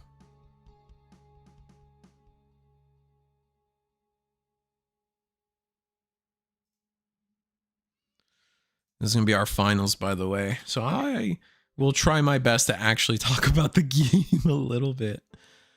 As I try to do with at least I like to try to like commit to actually yapping about the finals instead of everything, but At the end of the day, talking to chat's too fun, man. My brain is an infinitely derailing it's a self-derailing train, man. It is. I am off. I am forever cursed with thinking about 5 different things from one sentence.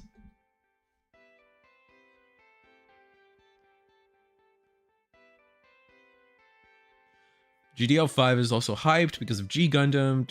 Wing is in it. Freedom's in it. That's true. All the popular guys are in there. That one.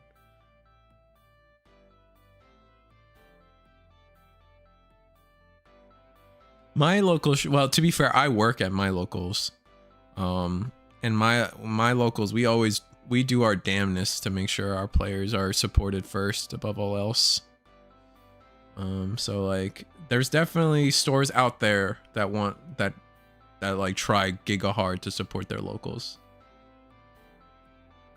My shop was charging about 105 for G05. It was a wow. Yeah, that's pretty good. 105 is hard to beat.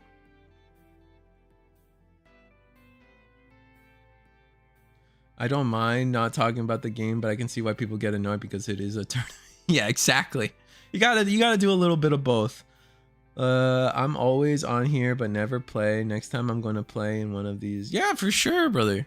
That's the most important thing. I tell chat all the time, I would infinitely rather you guys play than watch the stream, and that's just true. Like the stream is more here for the people that don't want to play or can't play or want to, like, you know, like, but if like I would, like, you know what I mean? Like, how many people are watching?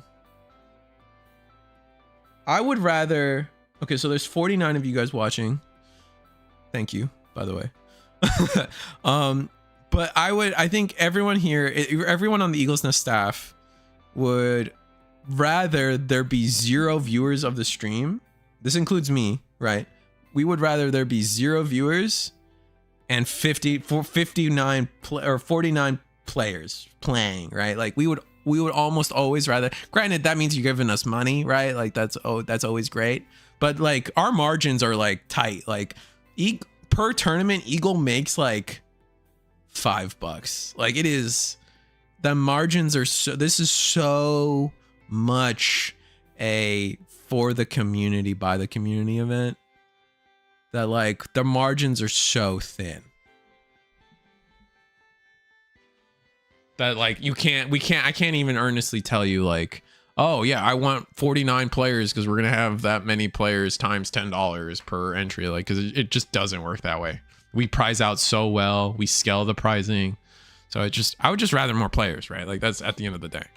Anyway, we're ramping up here. We got S Dot again, our wing hero, playing been on Minerva Squad for a while now after leaving Wing this format, unfortunately, which is surprising now that like Wing has been seeing a lot of good success in the format, I feel, versus League Militaire, which I think outside of Norn, I think Minerva Squad has, I think Minerva Squad has a good matchup into League Militaire. I think it obviously could go either way, but I think the edge is in Minerva Squad.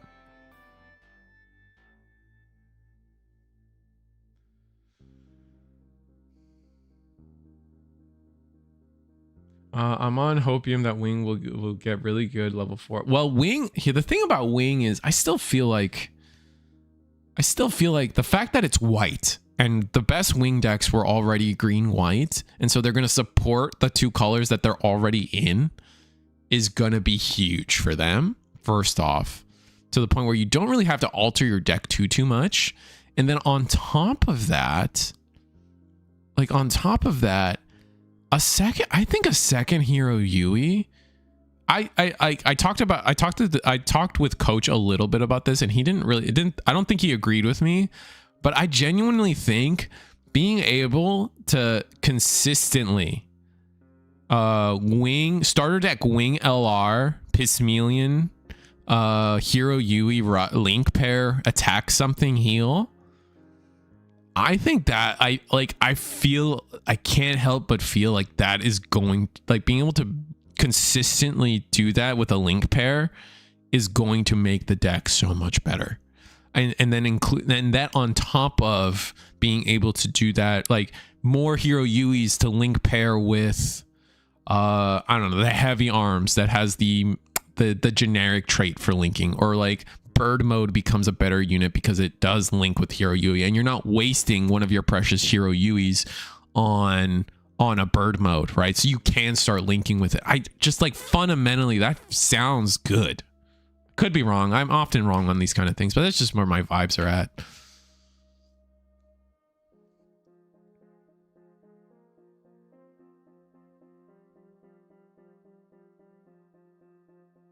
Back in the day, but it's not anymore, man. You can't say that. This is the 2026 economy. You can't be like, hey man, $5 used to buy me my movie ticket to Revenge of the Sith, and I got to watch Anakin Skywalker, and an extra $1 got me a whole thing of pop. Like, the brother.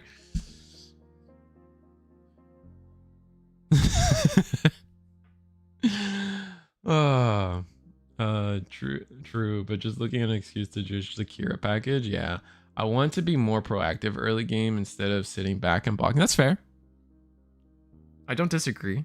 I think that's something Coach was last week was really advocating, is the idea that Wing Zero could, or the Wing deck could potentially be a really strong mid-range deck. I pray for Vulture stuff, but with set 5, I'm not holding my breath. Yeah, I don't think there's probably not a good chance we get Vulture stuff in set 5. All right, so we got the Victory Gundam. I think this is the draw Victory Gundam, pretty sure. And then the Delta Plus hits the board, and we're just going turning things sideways. We go for the Sword Strike here. I guess we really want to be able to block. I guess that makes sense. We do want to block the Victory Gundam, so kind of guaranteeing that it only gets one draw is kind of good here. But the problem is it's a 3/4, so the second you have a pilot, which I think we're about to see. Oh, no base. Okay. Get a token. Still need 3. If we have the Uso, we're vibing, but you need 3 League Militaire to get the draw.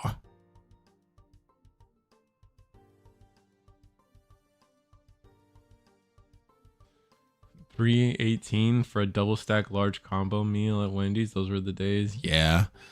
And it's been, we have the Uso. Okay, we just have everything now. Wait. Wow. Okay.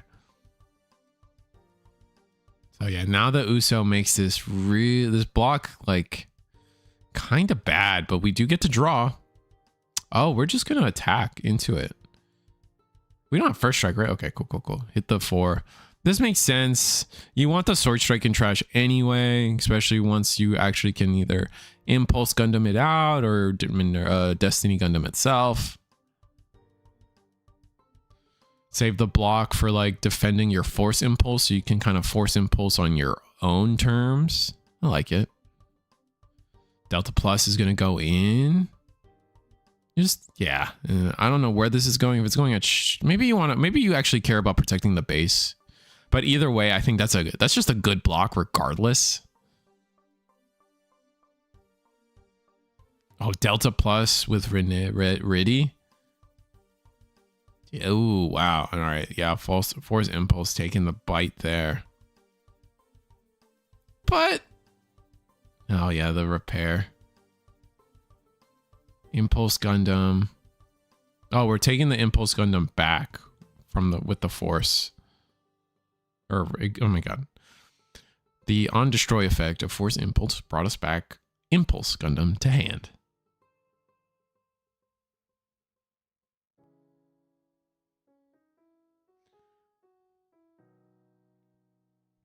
We can test this hero by trying to use Soletta and Aerial Academy stuff, green white. That's true. I mean, wasn't Soletta used in Wing Gundam sometimes? And every time it was, it always felt busted.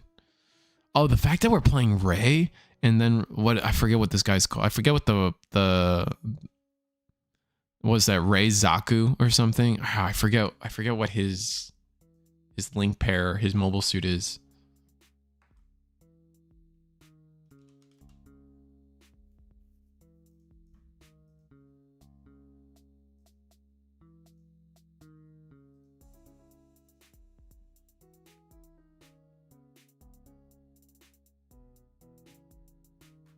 will find it. Ray's Blaze Zaku Phantom. Pretty sure that's the one on the board right now, yeah.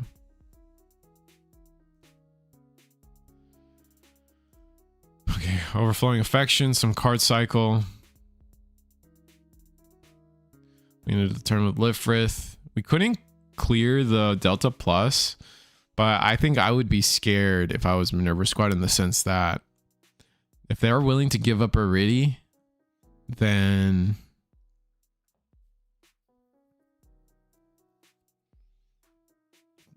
for a Delta Plus, then either they were that desperate, or what's more likely is they have a second Rudy and they're ready for Norn when they need it.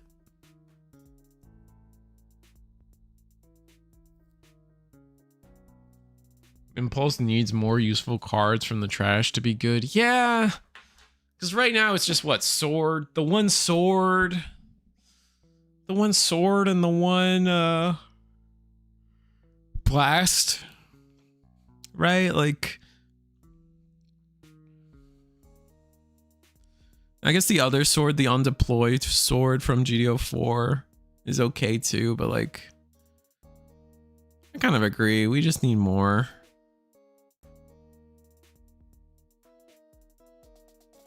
Just hard play Arc 78. I hope it's good enough. Interesting. Making our board good enough against the sword strikes or sword impulses is so good.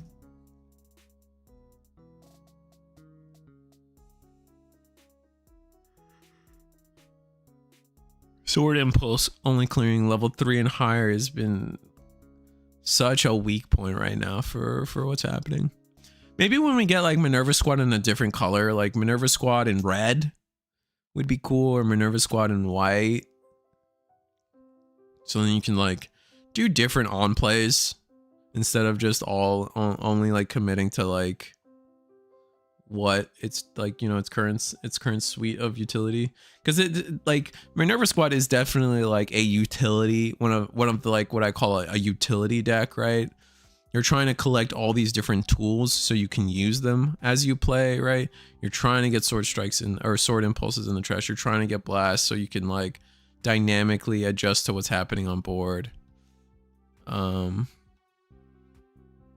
not seeing that and not having that diverse enough hurts the deck, right? Because you do like three things. You either rest a guy, you delete a little guy, or you put out a blocker.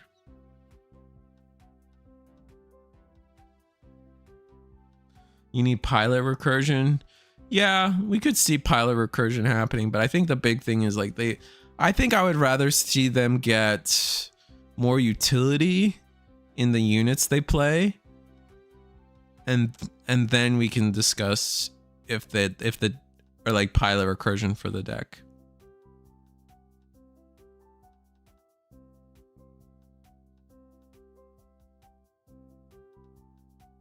Same with Vulture. Why do I need to wait till turn 6 to actually have Diver be useful? And so many C cards from trash need to have mid effects. Yeah, that's fair.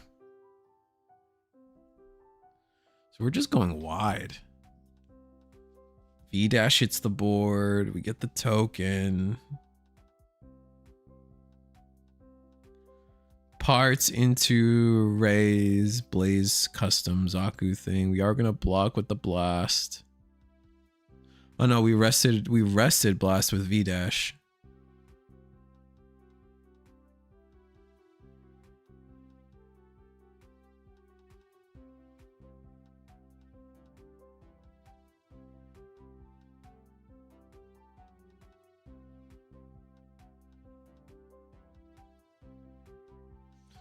Dang, Amuro Ray comes in, resting the Lifrith.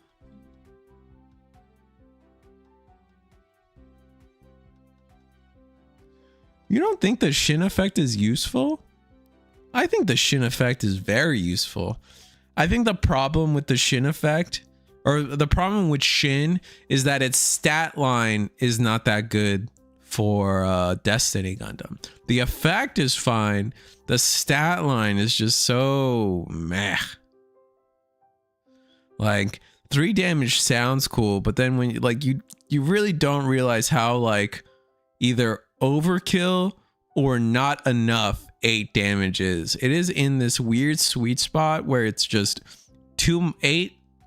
Destiny Gundam at 8 is like the most whatever thing. I guess mostly because like Unforeseen Incident isn't played as much.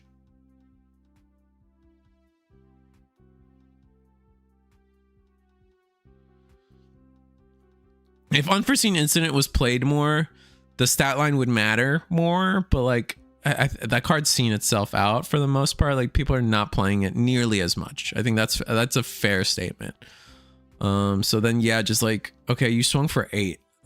I was only 4, brother.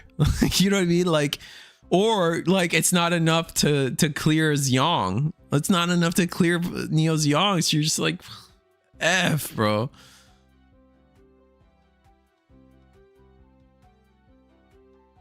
Yeah, very useful. Wait to level 7 to use Destiny to actually have an impact on board. Just lame. Exactly. If it was a 2-1 pilot, it would be very good. You don't need to wait till turn 7 for him to be useful.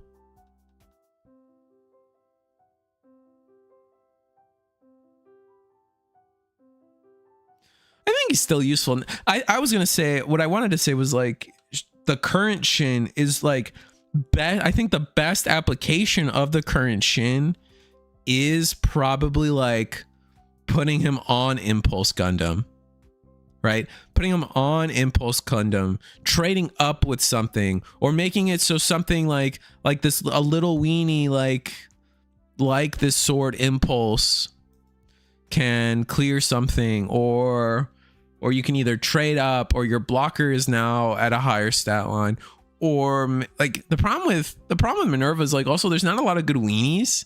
There's no good weenies, right? So it's like, right, like the weeniest weenie you have in Minerva, right, for the most part, like that link with Shin specifically, is like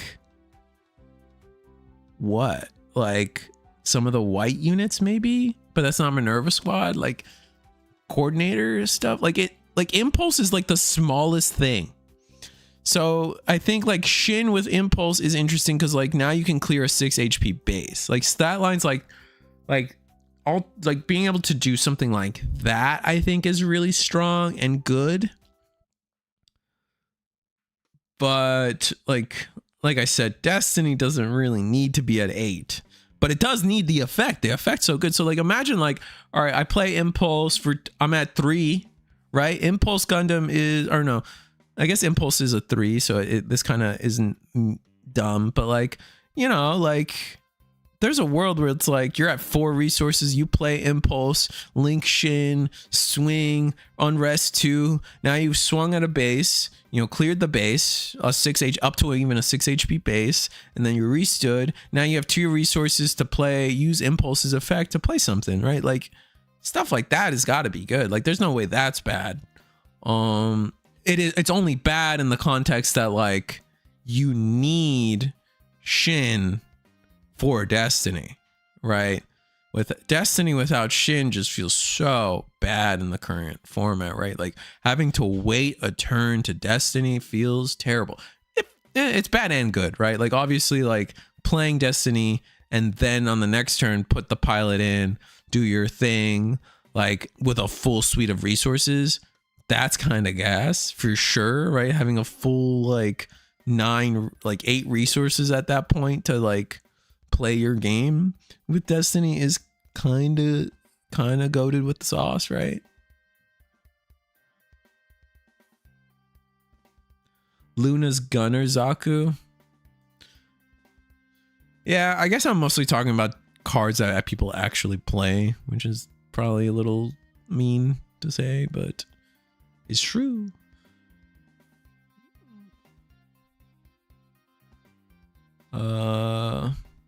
Yeah, 3-2. You could see, yeah. With Shin, it's a 5-4. Yeah, so you know what I mean? Like, there is a place for its stat line. It just is kind of bad for Destiny, but the effect is busted for Destiny. So I guess they just balance it that way. Anyway, so Minerva Squad's been able to go wide again. We just like, I think we just like dumped our hand. The V dash deck, the Victory Gundam deck's having a hard time like rebuilding this board state now. I think I don't know how many cards they have in hand. I think it's they have a grip. It's 5 cards in hand. Oh, they have the Uso with the V dash. Rip. That's gonna just rest the. What do you rest? Lifrith? No, you don't. You rest the blast. Surely. Rest blast, but you're still playing this game. Like the problem V Dash I think is having right now. Not V Dash. Victory Gundam is having right now. It's like they could clear board here, and they kind of have to, right? They're dead on board without blockers. But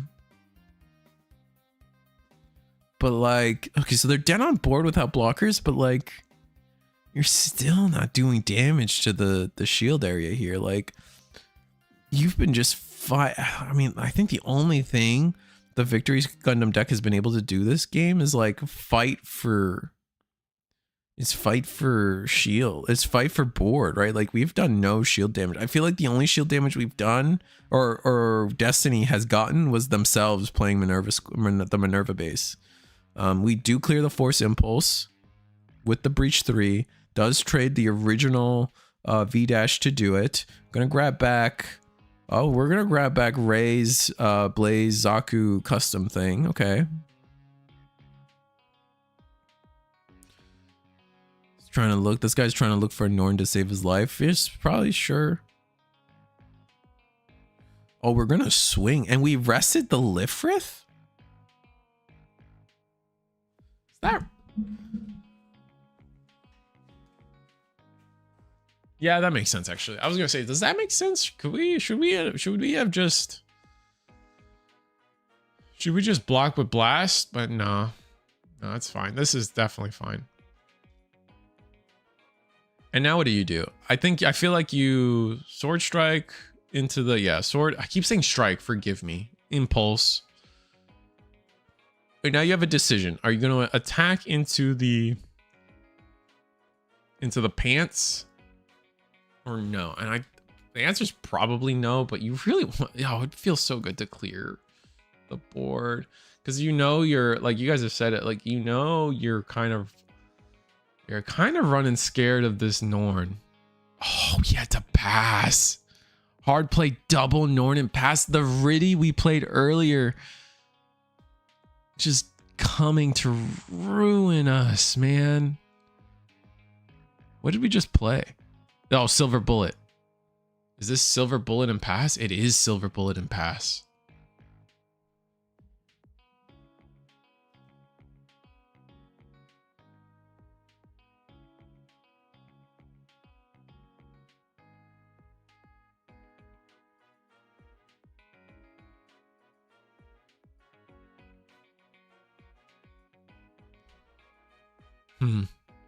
I mean, you got a suite of resources. Do you have a pile? No, you have to links. You have to find Riddy.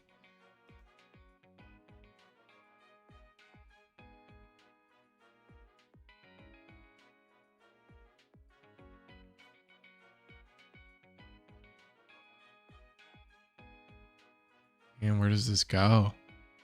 You're not dead on board. But the fact that we haven't seen a Destiny... Have we seen a Destiny Gundam? I don't think so, right?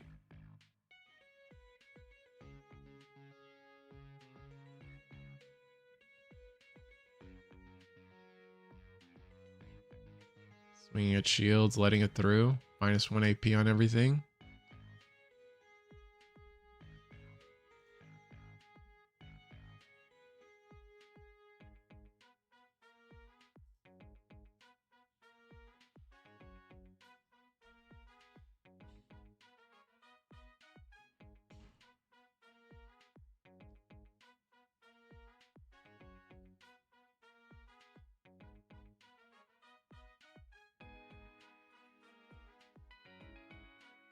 There's the Amra Ray. What do? We're gonna rest the Silver Bullet. Okay. Swing -2. So we take 3 on that Norn.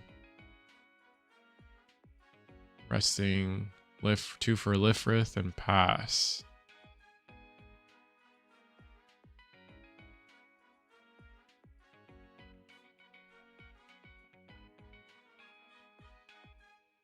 So I mean, if you have Destiny Gundam right now, your play is like, I mean, I don't even know if we have it, right? But like, I don't think we have. We probably would have played it something like that last turn, but like this turn, what? You can, if you have Destiny, you swing, you play Destiny, swing. I would like what? You swing at something simple like shields, right? You swing at shields, play the sword impulse to clear the Lifrith, and then your other 2 bodies can just clear the Norns, right? And they're left with a pants token.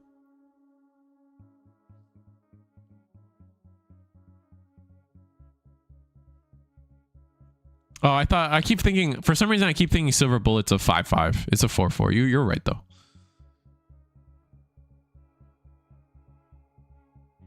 It's 2 damage. The dice is correct.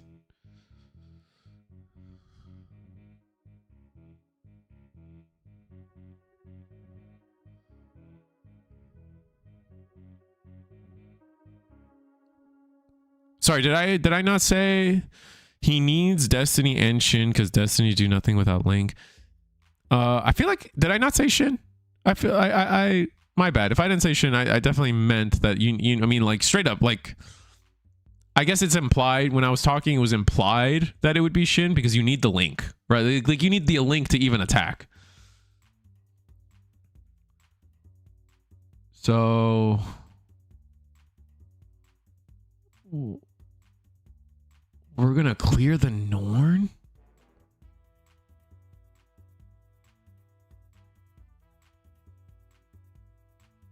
What? I don't agree with that.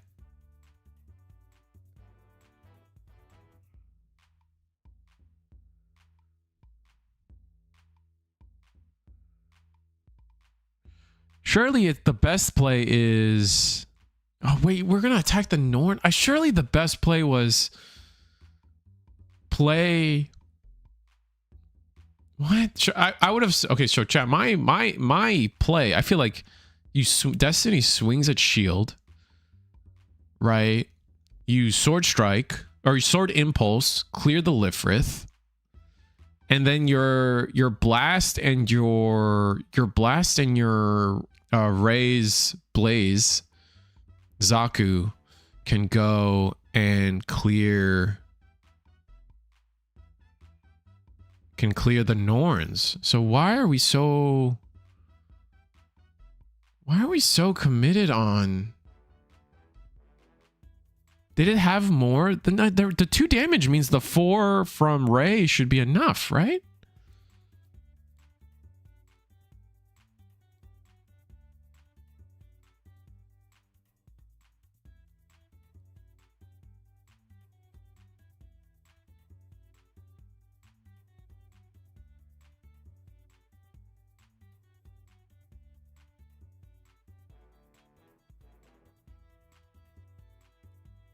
Wait, what did we just do?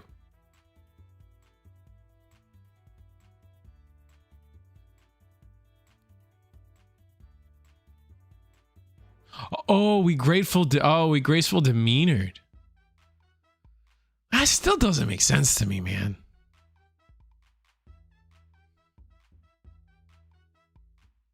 Oh, justice is nice.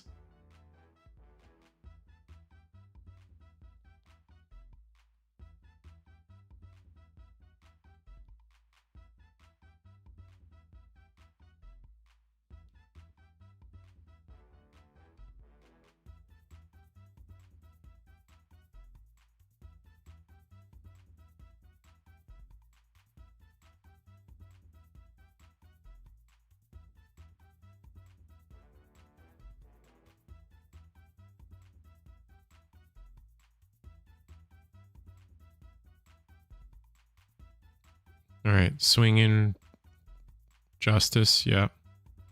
Clear the base.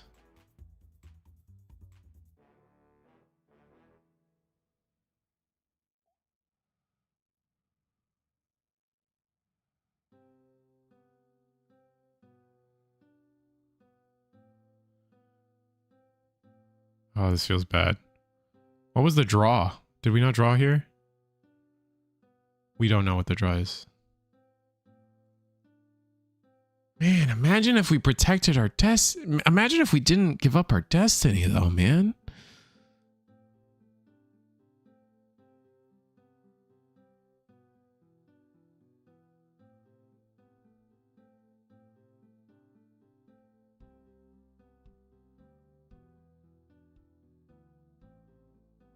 Am I dumb? Am I just... I feel like I'm missing a stat or something that makes it so what I said was the bad play.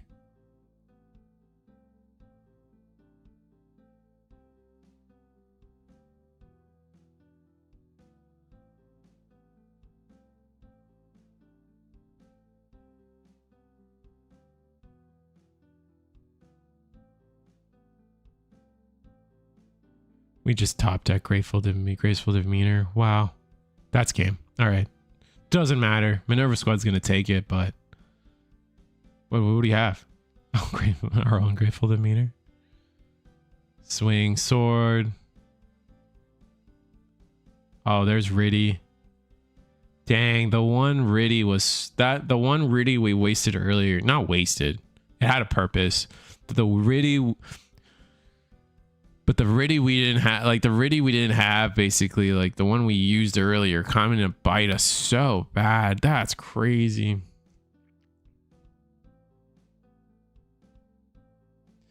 But you feel like he valued the removing the opponent's ability to stabilize over having destiny, assuming he can get it back. Yeah, one Riddy he was cooked for sure, for sure. But I more mean like,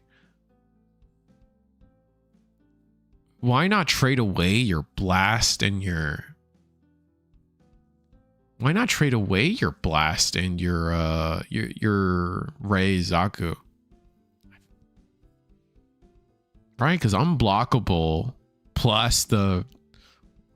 I think you were kind of guaranteed. You were man, I don't know. That's hard. I guess we were really valuing the blocker, but I feel like you're... I don't know. That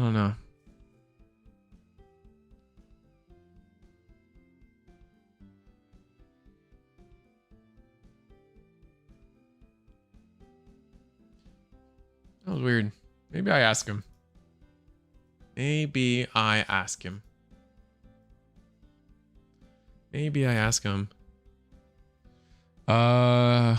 Because Lifrith can block and kill those. Wait, he can't block with, like, Destiny can't be blocked. I'm more saying, do you value like your Blast Gundam because it's a blocker, and that's why.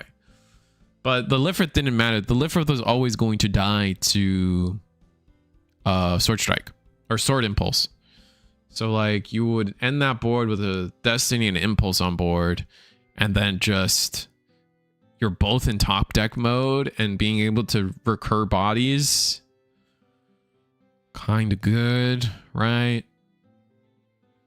Right, you can just, from there on, you have a full 10 resources. You bring back Force Impulse. You bring back... I mean, you can loop the blast on the next turn. Loop the blast the next turn and kind of play out the same. Like you just kind of guarantee... I don't know. I felt like the Destiny would have guaranteed the win if we went for shields instead. Because also, it clears the base in one hit. Where... I think the attack that did go into base doesn't even clear the base, so it was like weird. I don't know. He won because his opponent didn't see Riddy on Norn. Yeah, that's a big reason why they won, for sure. I think the Victory Squad deck or Victory Gundam deck or the League Militaire deck, like, kind of just saw some of the things in the wrong order, right? We were seeing Uso, like seeing Uso on Lifrith is a big sign of what I'm talking about, right? Like, just seeing that feels bad, right? Seeing that, you know, they're just seeing things in the wrong order, unfortunately. But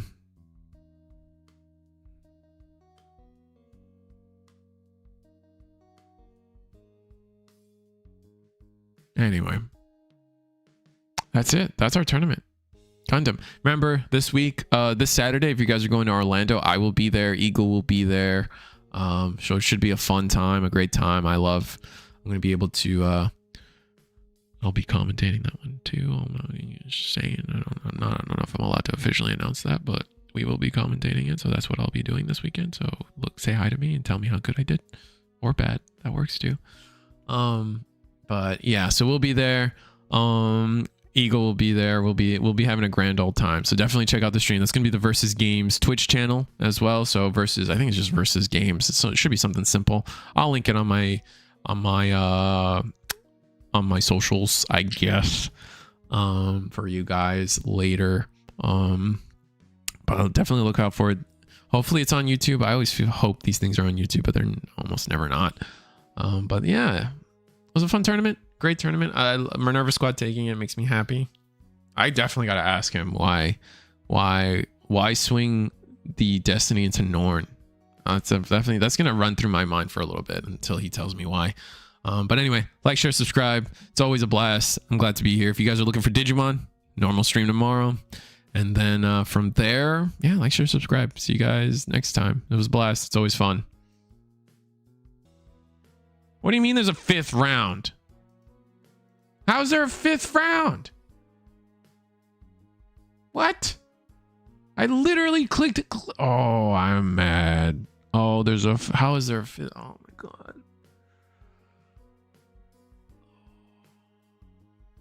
I feel like an ape. I feel like an ape. Oh my God, I'm so stupid.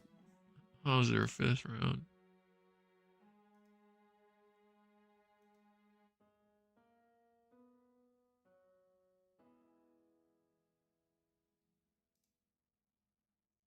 That's crazy. Well, thank you, Zuko. Well, that's just embarrassing. Oh, you guys know how it is. If it's not me making a stupid mistake, is it really a Reese of the Squirrel live stream? Oh, well. Yeah, it's more content for you guys. I'm sure you guys are happy. I had the whole last round with the finals thing, and it wasn't even the freaking finals.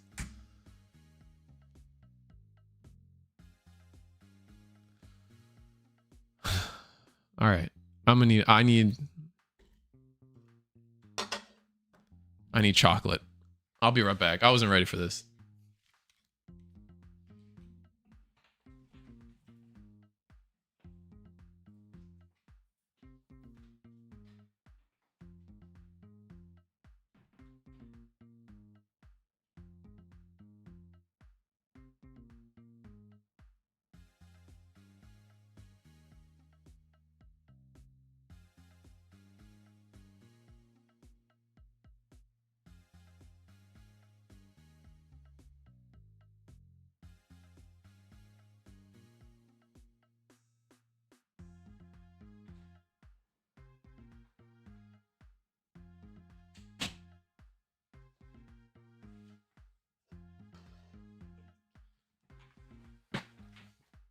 I'm back with our fifth round.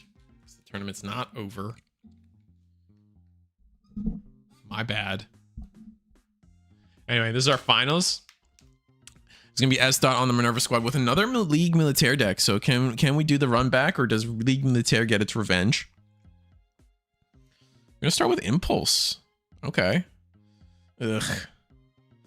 Early Impulse always feels bad. Like, this is I think my problem. Part of the reason why I'm not super sold on the Minerva Squad deck is gonna be that fact that they just don't have good early plays.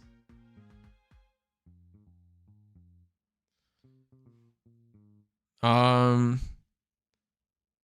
thought there was one undefeated too, but I was wrong.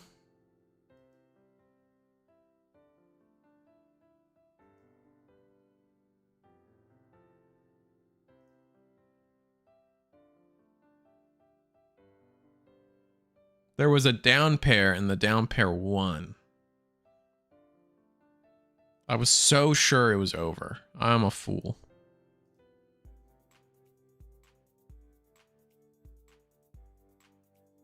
Anyway. All right, so our view count will be a little low here because I ended it. I clicked the end button. Literally, as I click the end stop streaming button, K Zuto hit me with the there's a 5th round, and I went, what? What do you mean? Immediately pressed the stream button and double checked. Oh, I was so bad. Let's just, you know what? Everybody just thank K Zuto for saving the stream. I don't think we need to talk about it beyond that. Reizaku Blaze is gonna attack into the gun easy.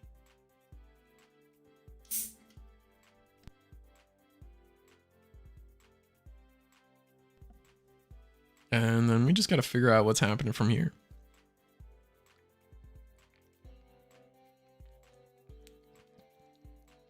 Something I like about S.Dot's resource setup is I think it's literally 9 death sites and 1 duo. So like you instantly know when you're at 10 resources because of the duo, and I think that's so cool.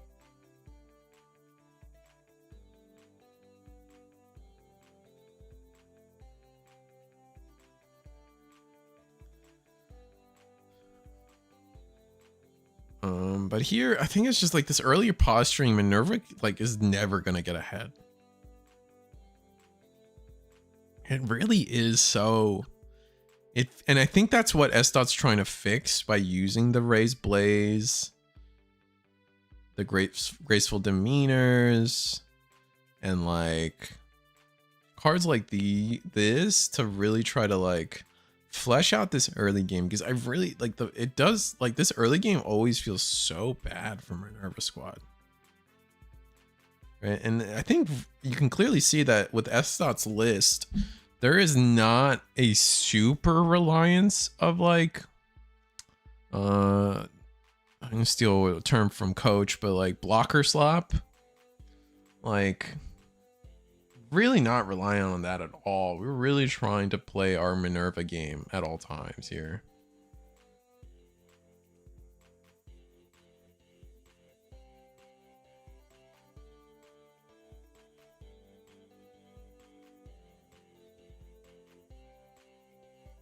Oh, we're going wide. Trying to outswing the Ligue Militaire deck.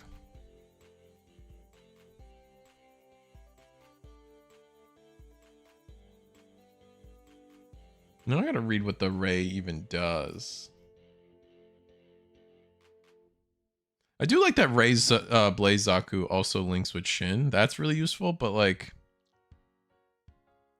you still run into that issue of like, you just still kind of run into the issue where like you just need Shin, so you can't waste Shin.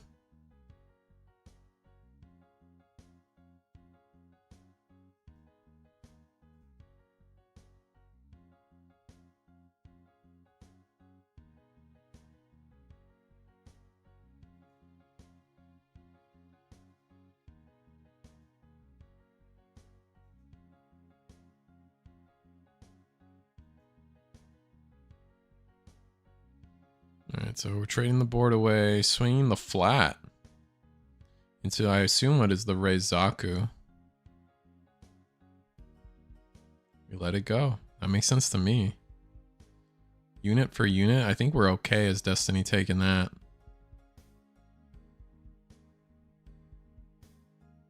Our late game is a little... I want to say our late, as long as you don't let the victory Gundam deck just overdraw with like, just like get an obscene amount of cards with the Victory Gundam itself, you should be able to outvalue them if you see the Destiny play.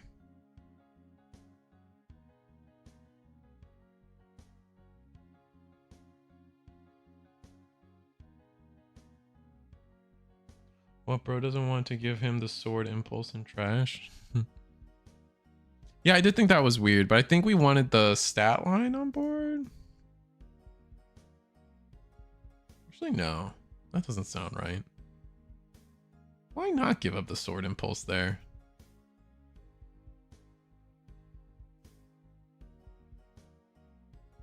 Yeah, I think it's got to be the stat line, right? The raised blaze is only 3. Oh no, it's 4 also. What? What? Yeah, we're gonna go ahead and say I'm confused. But you have to be linked. So maybe we're just like already kind of committed to the raised blaze being kind of on.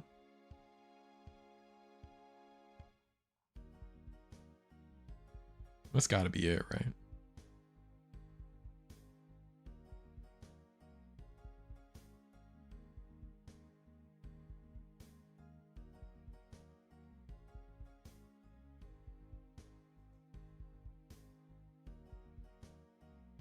Norn comes down with the Riddy on time. That I think is giga important. Oh, we're already committing the ammo for Norn. That's going to be interestingly important here. That's a huge commitment. Every time we use this means we like we don't replenish the trash that fast. So if we commit to another swing, it's going to be -2. And we just commit this attack into the sword strike instead of going to Lifrith? Oh, oh, so V dash can get the, okay. So we put 2 damage on Riddy, so V dash can get the, okay.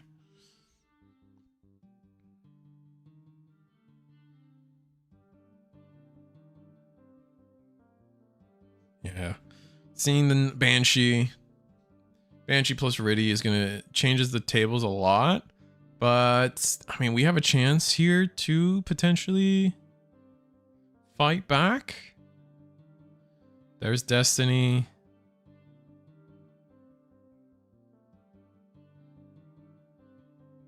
I'm gonna go ahead and swing. You just swing V dash, right? You swing at V dash.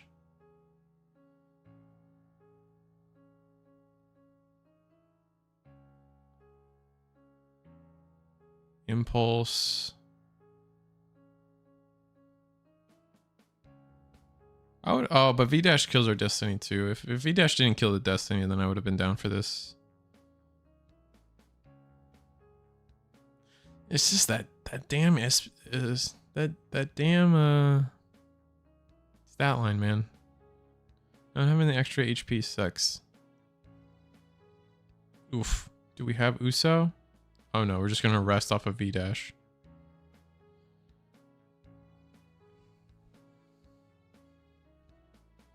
All right, resting Lifrith. Another Norn? No, another V dash. V dash effect. Ugh, dang.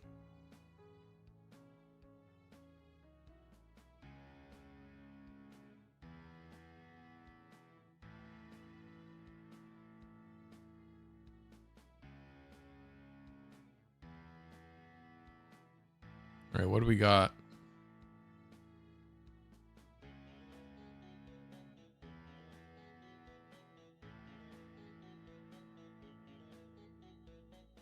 I don't think Destiny's out of gas per se.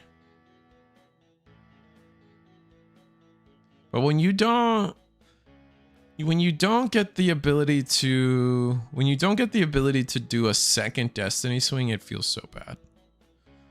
Only one Destiny swing is like never feels good enough.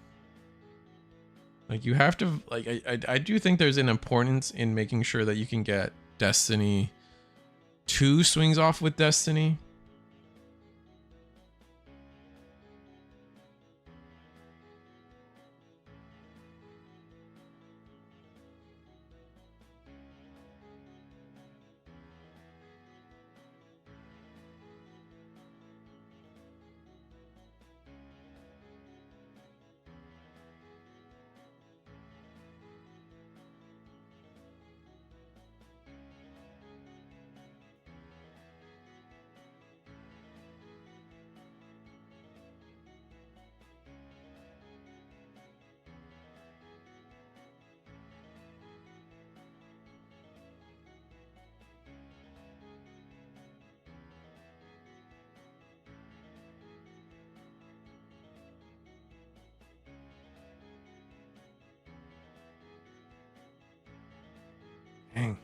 Well, maybe we are out of gas. This is tough.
Dang, really taking their time on this turn. I guess this turn can decide the rest of the game, to be fair.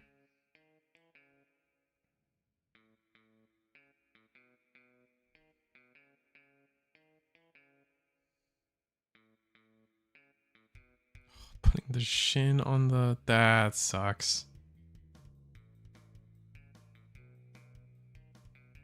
It does feel kind of crazy. Oh, sword impulse and just pass.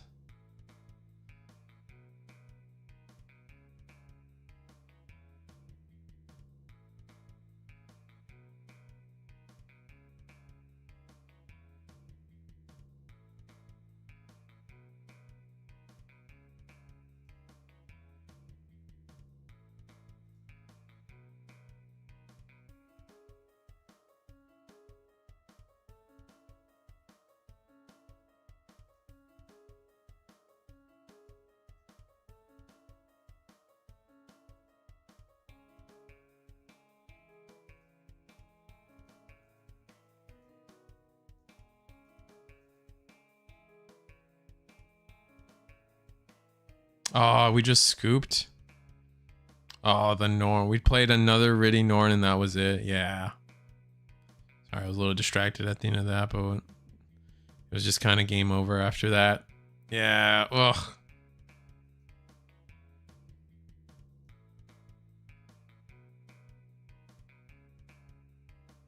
Yeah, triple V dash into two Norn links back to back. Not back to back, but like that's rough. I definitely do feel like Minerva just struggles with this, like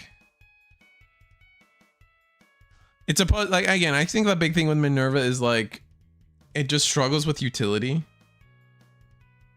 Like it struggles with utility. Like the early game's always kind of weak, and like the early game kind of went fine, but honestly, like it's kind of like Destiny or bust, right? Like I mean, this particular version of S.Dot's list was definitely running Zaku's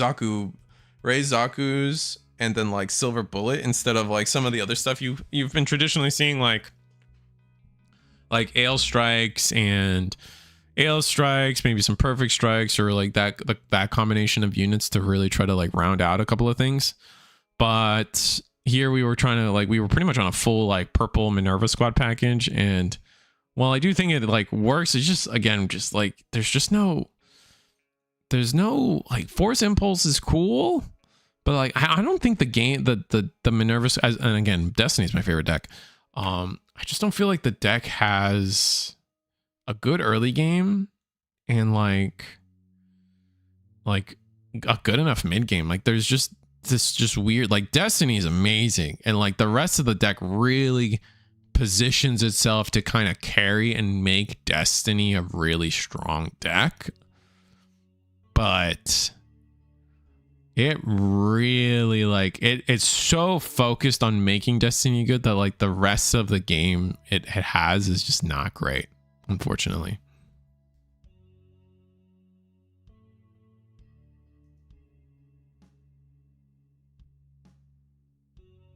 It's why I shifted to play Adapt and Mika with Minerva. Yeah, I guess that makes sense why a lot of people are playing the Minerva Mika, not Minerva. Like yeah, I guess Minerva Barbie, Barbie squad. I mean, a lot of people have been like using that the Barbados package to just kind of like bridge the early and late and middle game so you can get to your destinies. That makes sense. Having them stranded on board last game was too good of an opportunity to pass up. Yeah. Destiny really needed some good early units to be relevant, I think. We'll see. I mean, they usually support like Minerva. This is the first set we get Minerva Squad, right? They usually support an archetype at least until the next set, right? Pretty sure, right? Is that a fair take? So like this set, so we should get a couple more Minerva Squad cards next set. So we'll see. Or when I say next set, I mean GD05. But anyway, now it is actually the Gunner, Zaku, some hot Garbo, sadly. Yeah, that's fair.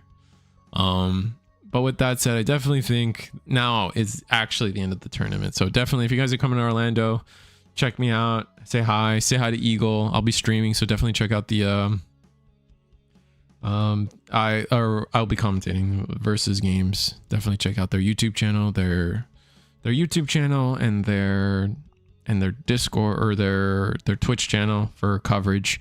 I will be there, and I'll try to get Eggman his top 16 deck list for y'all so he can cover it for you guys swiftly and quickly. And then with that said, like, share, subscribe. It's been a blast. It was a fun day. I definitely think we had a lot of good yap between aggro, and I know aggro is always like a crazy topic that sometimes people are kind of sick about at this point, but I do appreciate the conversation we did get to have about it, and we did branch that off into a bunch of other things. So we had a lot of crazy yap today. It was really fun. And but yeah, like, share, subscribe. See you guys next time.